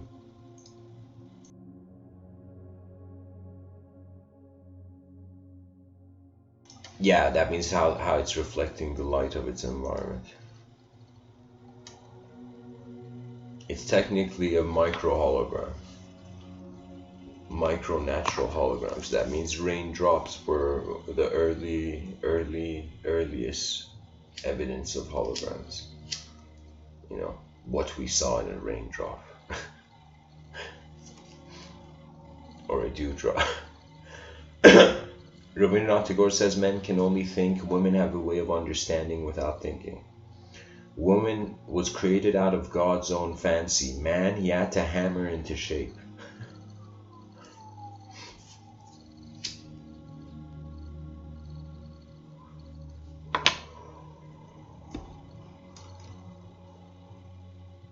Finally, Rabindranath Tagore says, faith is the bird that feels the light and sings when the dawn is still dark.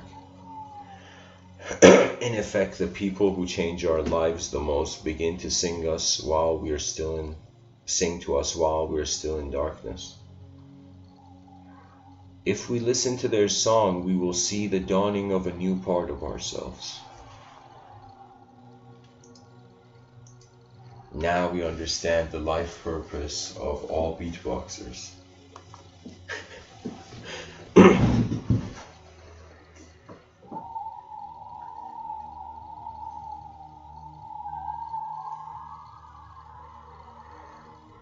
There's so many ways for intelligence to be implemented and to be input into the outer realms.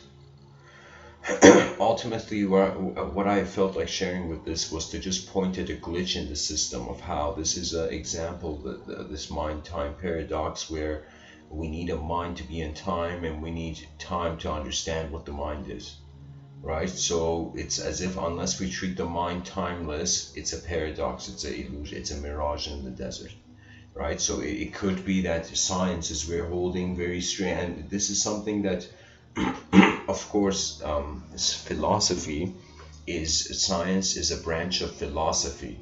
That means science is like the grandson of philosophy that now has forgotten its ancestors a little.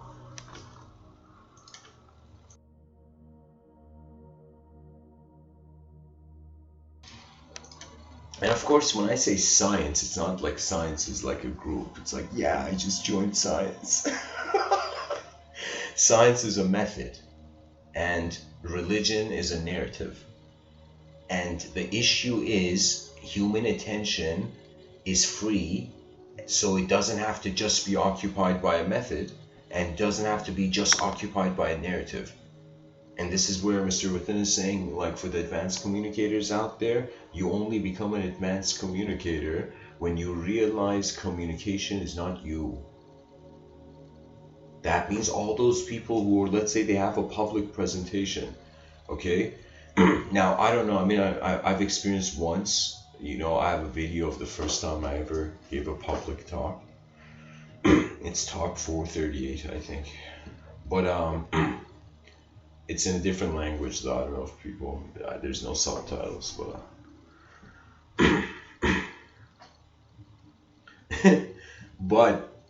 I for me at least, the way it was, where I remember I would have to give these PowerPoint presentations in high school, and it was literally as if the teacher was Medusa.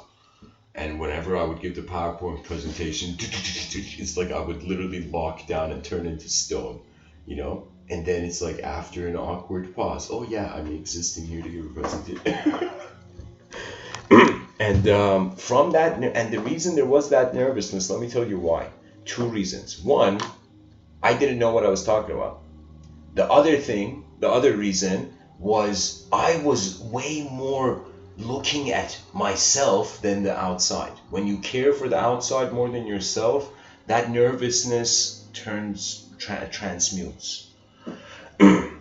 That means I'm saying it's as if there's like, you're in this world once, there's you know, everybody is their design. So what I'm trying to say is that that nervousness goes away. And it's not that I would say it completely goes away, because it's a new event. I mean, any new thing a person does, there's some sort of subtle shock level to the system. But it's just that the person knows the design, and then realizes this moment happens only once. And then that's the only way you can have fun. I'm telling you. It's as if there's something where the temporary nature of the reality makes it okay to see what the effort would be like. No, I don't know.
localization of time in an arbitrary space, which we call the mind.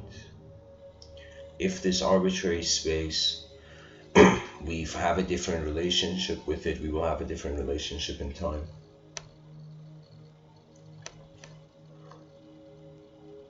Authentic experience, encouraging comparison with one's past self and future self rather than the past and future self of the other, of that which is outside. And it means returning to the unknown. You know, some people say children have a freedom that as they grow in life they forget. I feel that freedom is that the world is more unknown than known, so children, they, through an emotional language, trust the known and the unknown variables of the realm more easily. Right? This is why children, it's not that like physically they need to be guarded, but their eyes need to be guarded because the unknown can overwhelm at a young age. Right?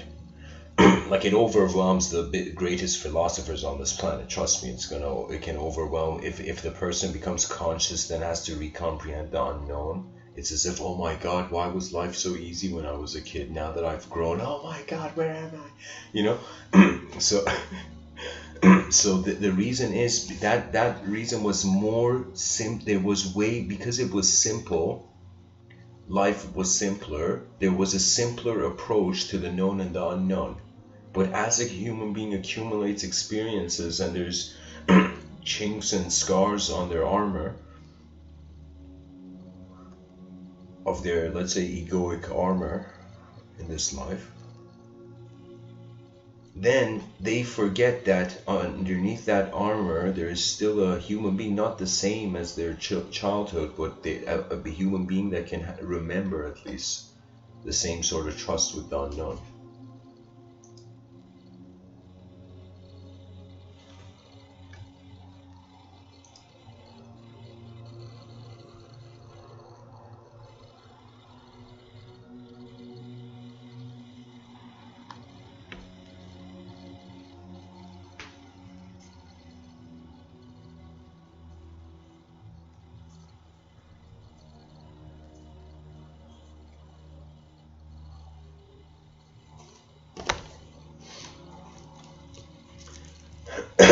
Excuse me.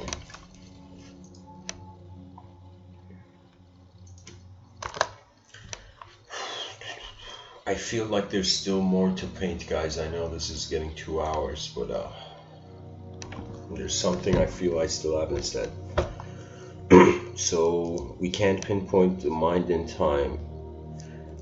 If the mind and time are paradoxical notions, then it means we got to get rid of the whole analysis. So it means that we should, as a advance, like in order to advance civilization, we have to treat the dead end as a dead end and reimagine the reality that actually started from our imagination. You know, everything that we're doing, it's like, look at the products, like any person who has like some, I don't know, household product. If you see a pen, if you see a cup, if you have a phone, right? This phone was once in someone's imagination, and then through a long journey, it is now in your hand. Right? So imagine civilization was once just a dream, a vision, a thought. And this thought emerged, then it was forgotten, then it began realized. Right? Human beings thought life was boring, then they found the pyramids and they're like, oh my God, something else is going on. Right? So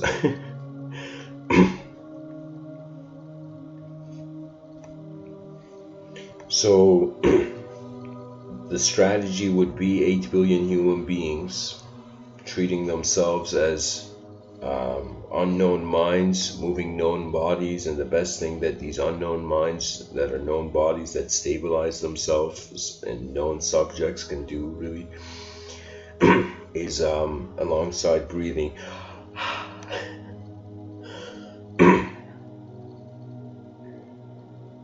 every person is an ambassador of a unique human dimension which they must journey and they may be judged, they may be pushed, but the idea is that we respect the outer realms, but we also respect the potential of the outer realms, and we don't respect the outer realms more than its potential, because that's how a system doesn't update anymore. Because when human beings think about just the idea of war, like why were human beings fighting? Because they all wanted peace. It's so stupid. You know, that the whole reason, justification for war was for peace. Like, how many dictators has this world seen where they're like, yeah, my worldview is going to be ultimate peace? You know, they haven't cared for they haven't been life sensitive, that it's not a per se like a cloning game. So many ideological systems are cloning, right? There's so many ancient religious institutions, and there's even modern religious institutions, and they're all cloning. They're literally cloning people, right? And it's not a bad thing or a good thing, because ultimately the person has to choose to inhabit some sort of thought structure, right? And most people, their choices, because we're social creatures, comes with community development, right? That means, I'm telling you, if right now on this planet there was an incredible designer culture, right, where there was, imagine a designer city, a city just like we have Silicon Valley for technology, and even though technology requires design, but the full aim is technology. Imagine there was, like, for the first time on Earth, you know, designer city was made, whether it was a city in the clouds or not.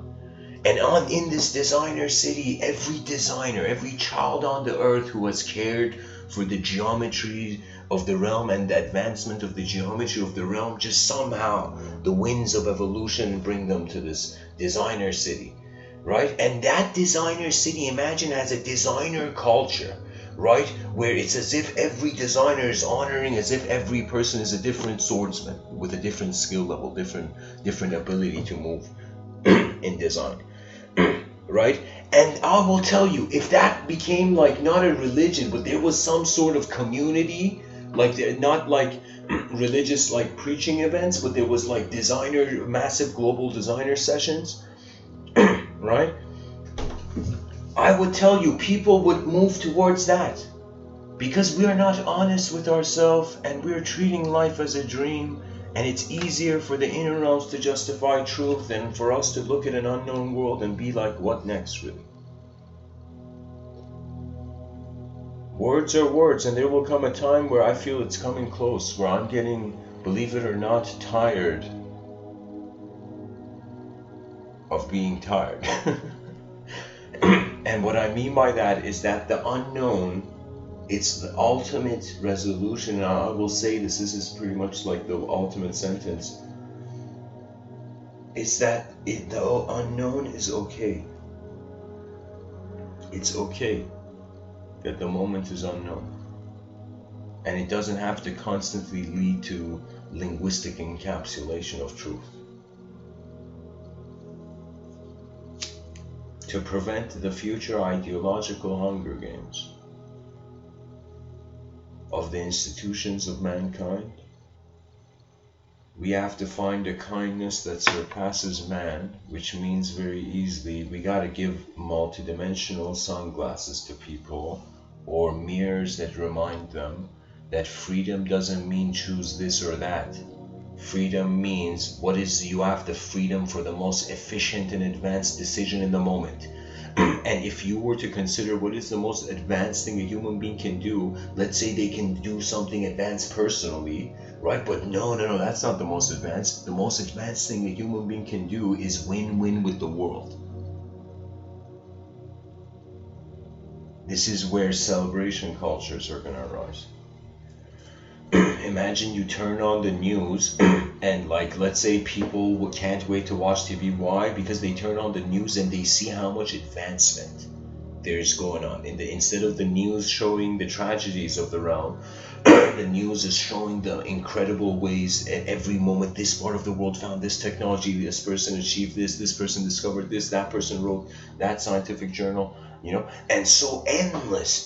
There should literally be a channel on TV. I don't understand why scientists, the scientific institutions of this realm haven't done this. Just create a one channel where it's explaining all science, all scientific ideologies in all levels, you know.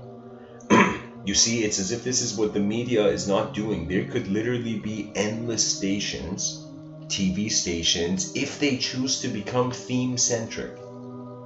But because everybody wants to do everything that makes money, it's like art is slowly dying, and culture is becoming like, is walking in the mud too long, you know? That means nothing sells better than truth. That means it's as if, if a person thought about this, I've thought about this ever since seeing films like Boiler Room and Wall Street. Like, I'm like, okay, there's this whole paradigm, and that's why I'm saying snap out of language and you won't be fooled.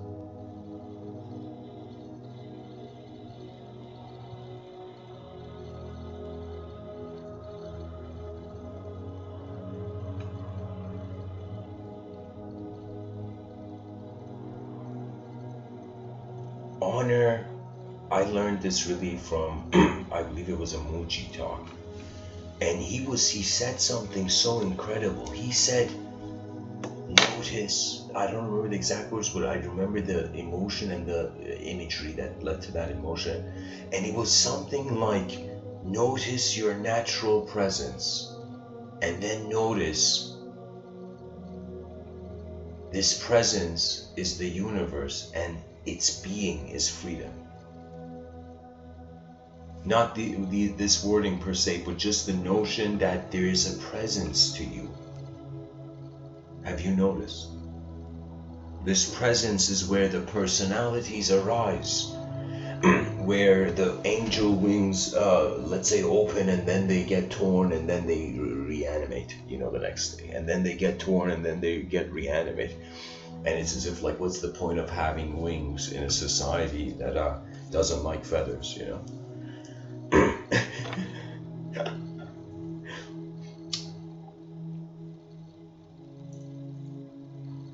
We have experienced individual success, individual failure. Or let me say it this way, we have experienced individual failure, we have experienced individual success, we have experienced collective failure, but we have yet, as a species, as 8 billion creatures marching on this rock,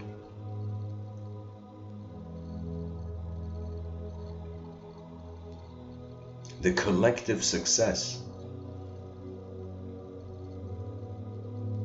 This is what will separate whoever you are, whatever generation you were born. This is where the timeless might will find you. That you dare to look at your own eyes again, and all the eyes that have looked at you, to realize they were the stories of the mind.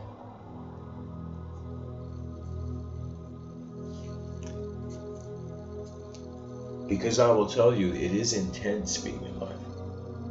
It takes effort being a human being. They don't even talk about this.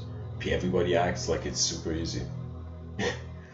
And the psychology of the person in this media overload, information explosions happening everywhere around us. Literally, it's like the person leaves their home and literally like everything. And especially if you care about geometry and design, you will be shocked. Like, there's been moments where I have watched TV and I have forgotten about like the characters in the show.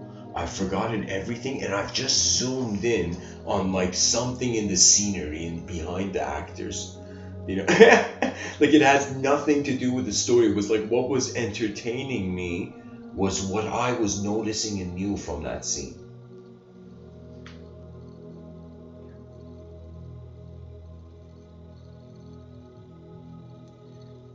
You know, I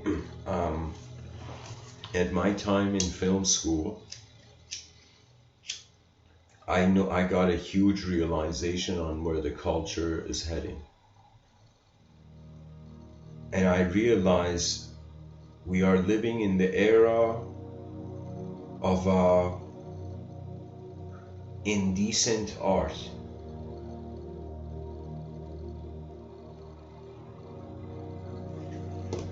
Please tell me this isn't on mute. Okay.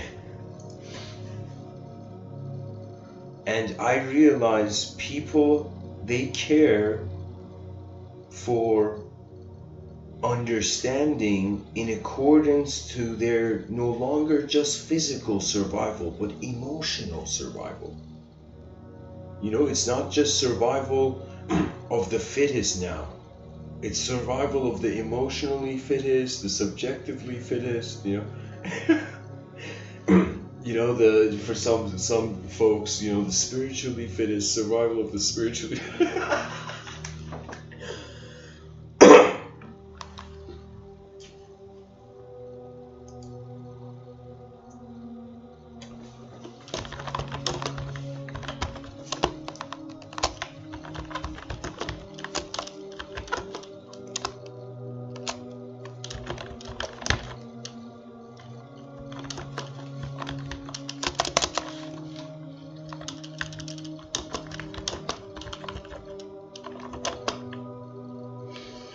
Okay. So Blurvy in the chat section says which Rabindranath Tagore book to read first, and I'll tell you whichever your eyes find first. That means it's like, that's how you can be gifted. The world becomes like a gift to open if your hands are not full with the past. That turtle from the Kung Fu Panda movie said something like that.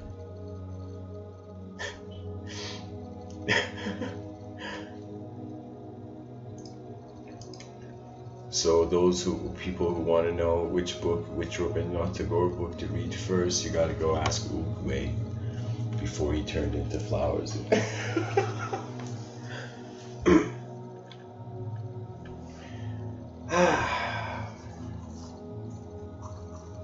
Where shall the moment go? What will be the great work of our breath? We are bending air now with our voices.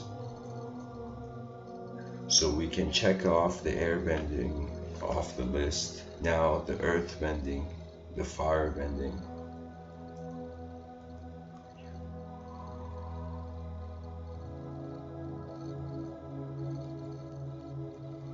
The water bending and the ether, the presence of ether.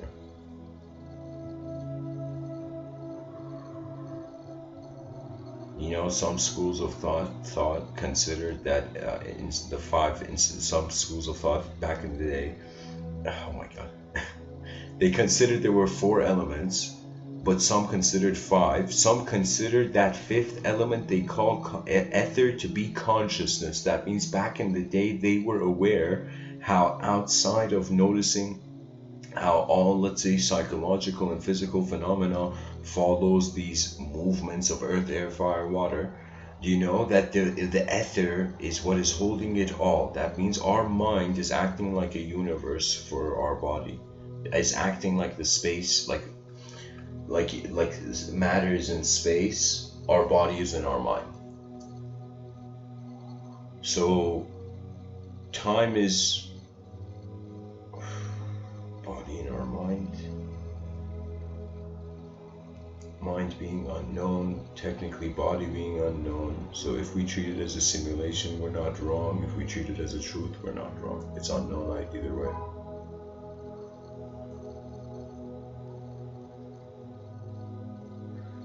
Anyways, all of this is for an effort to advance communication, because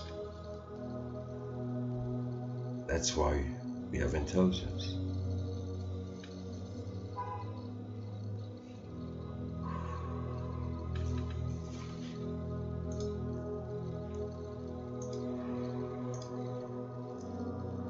So anyways, thanks for listening, and I hope this episode was helpful. And I'll be on Discord for those interested for a little bit. Awesome. Actually, guys, it's 7:57 a.m. I want to be on Discord for those interested. No,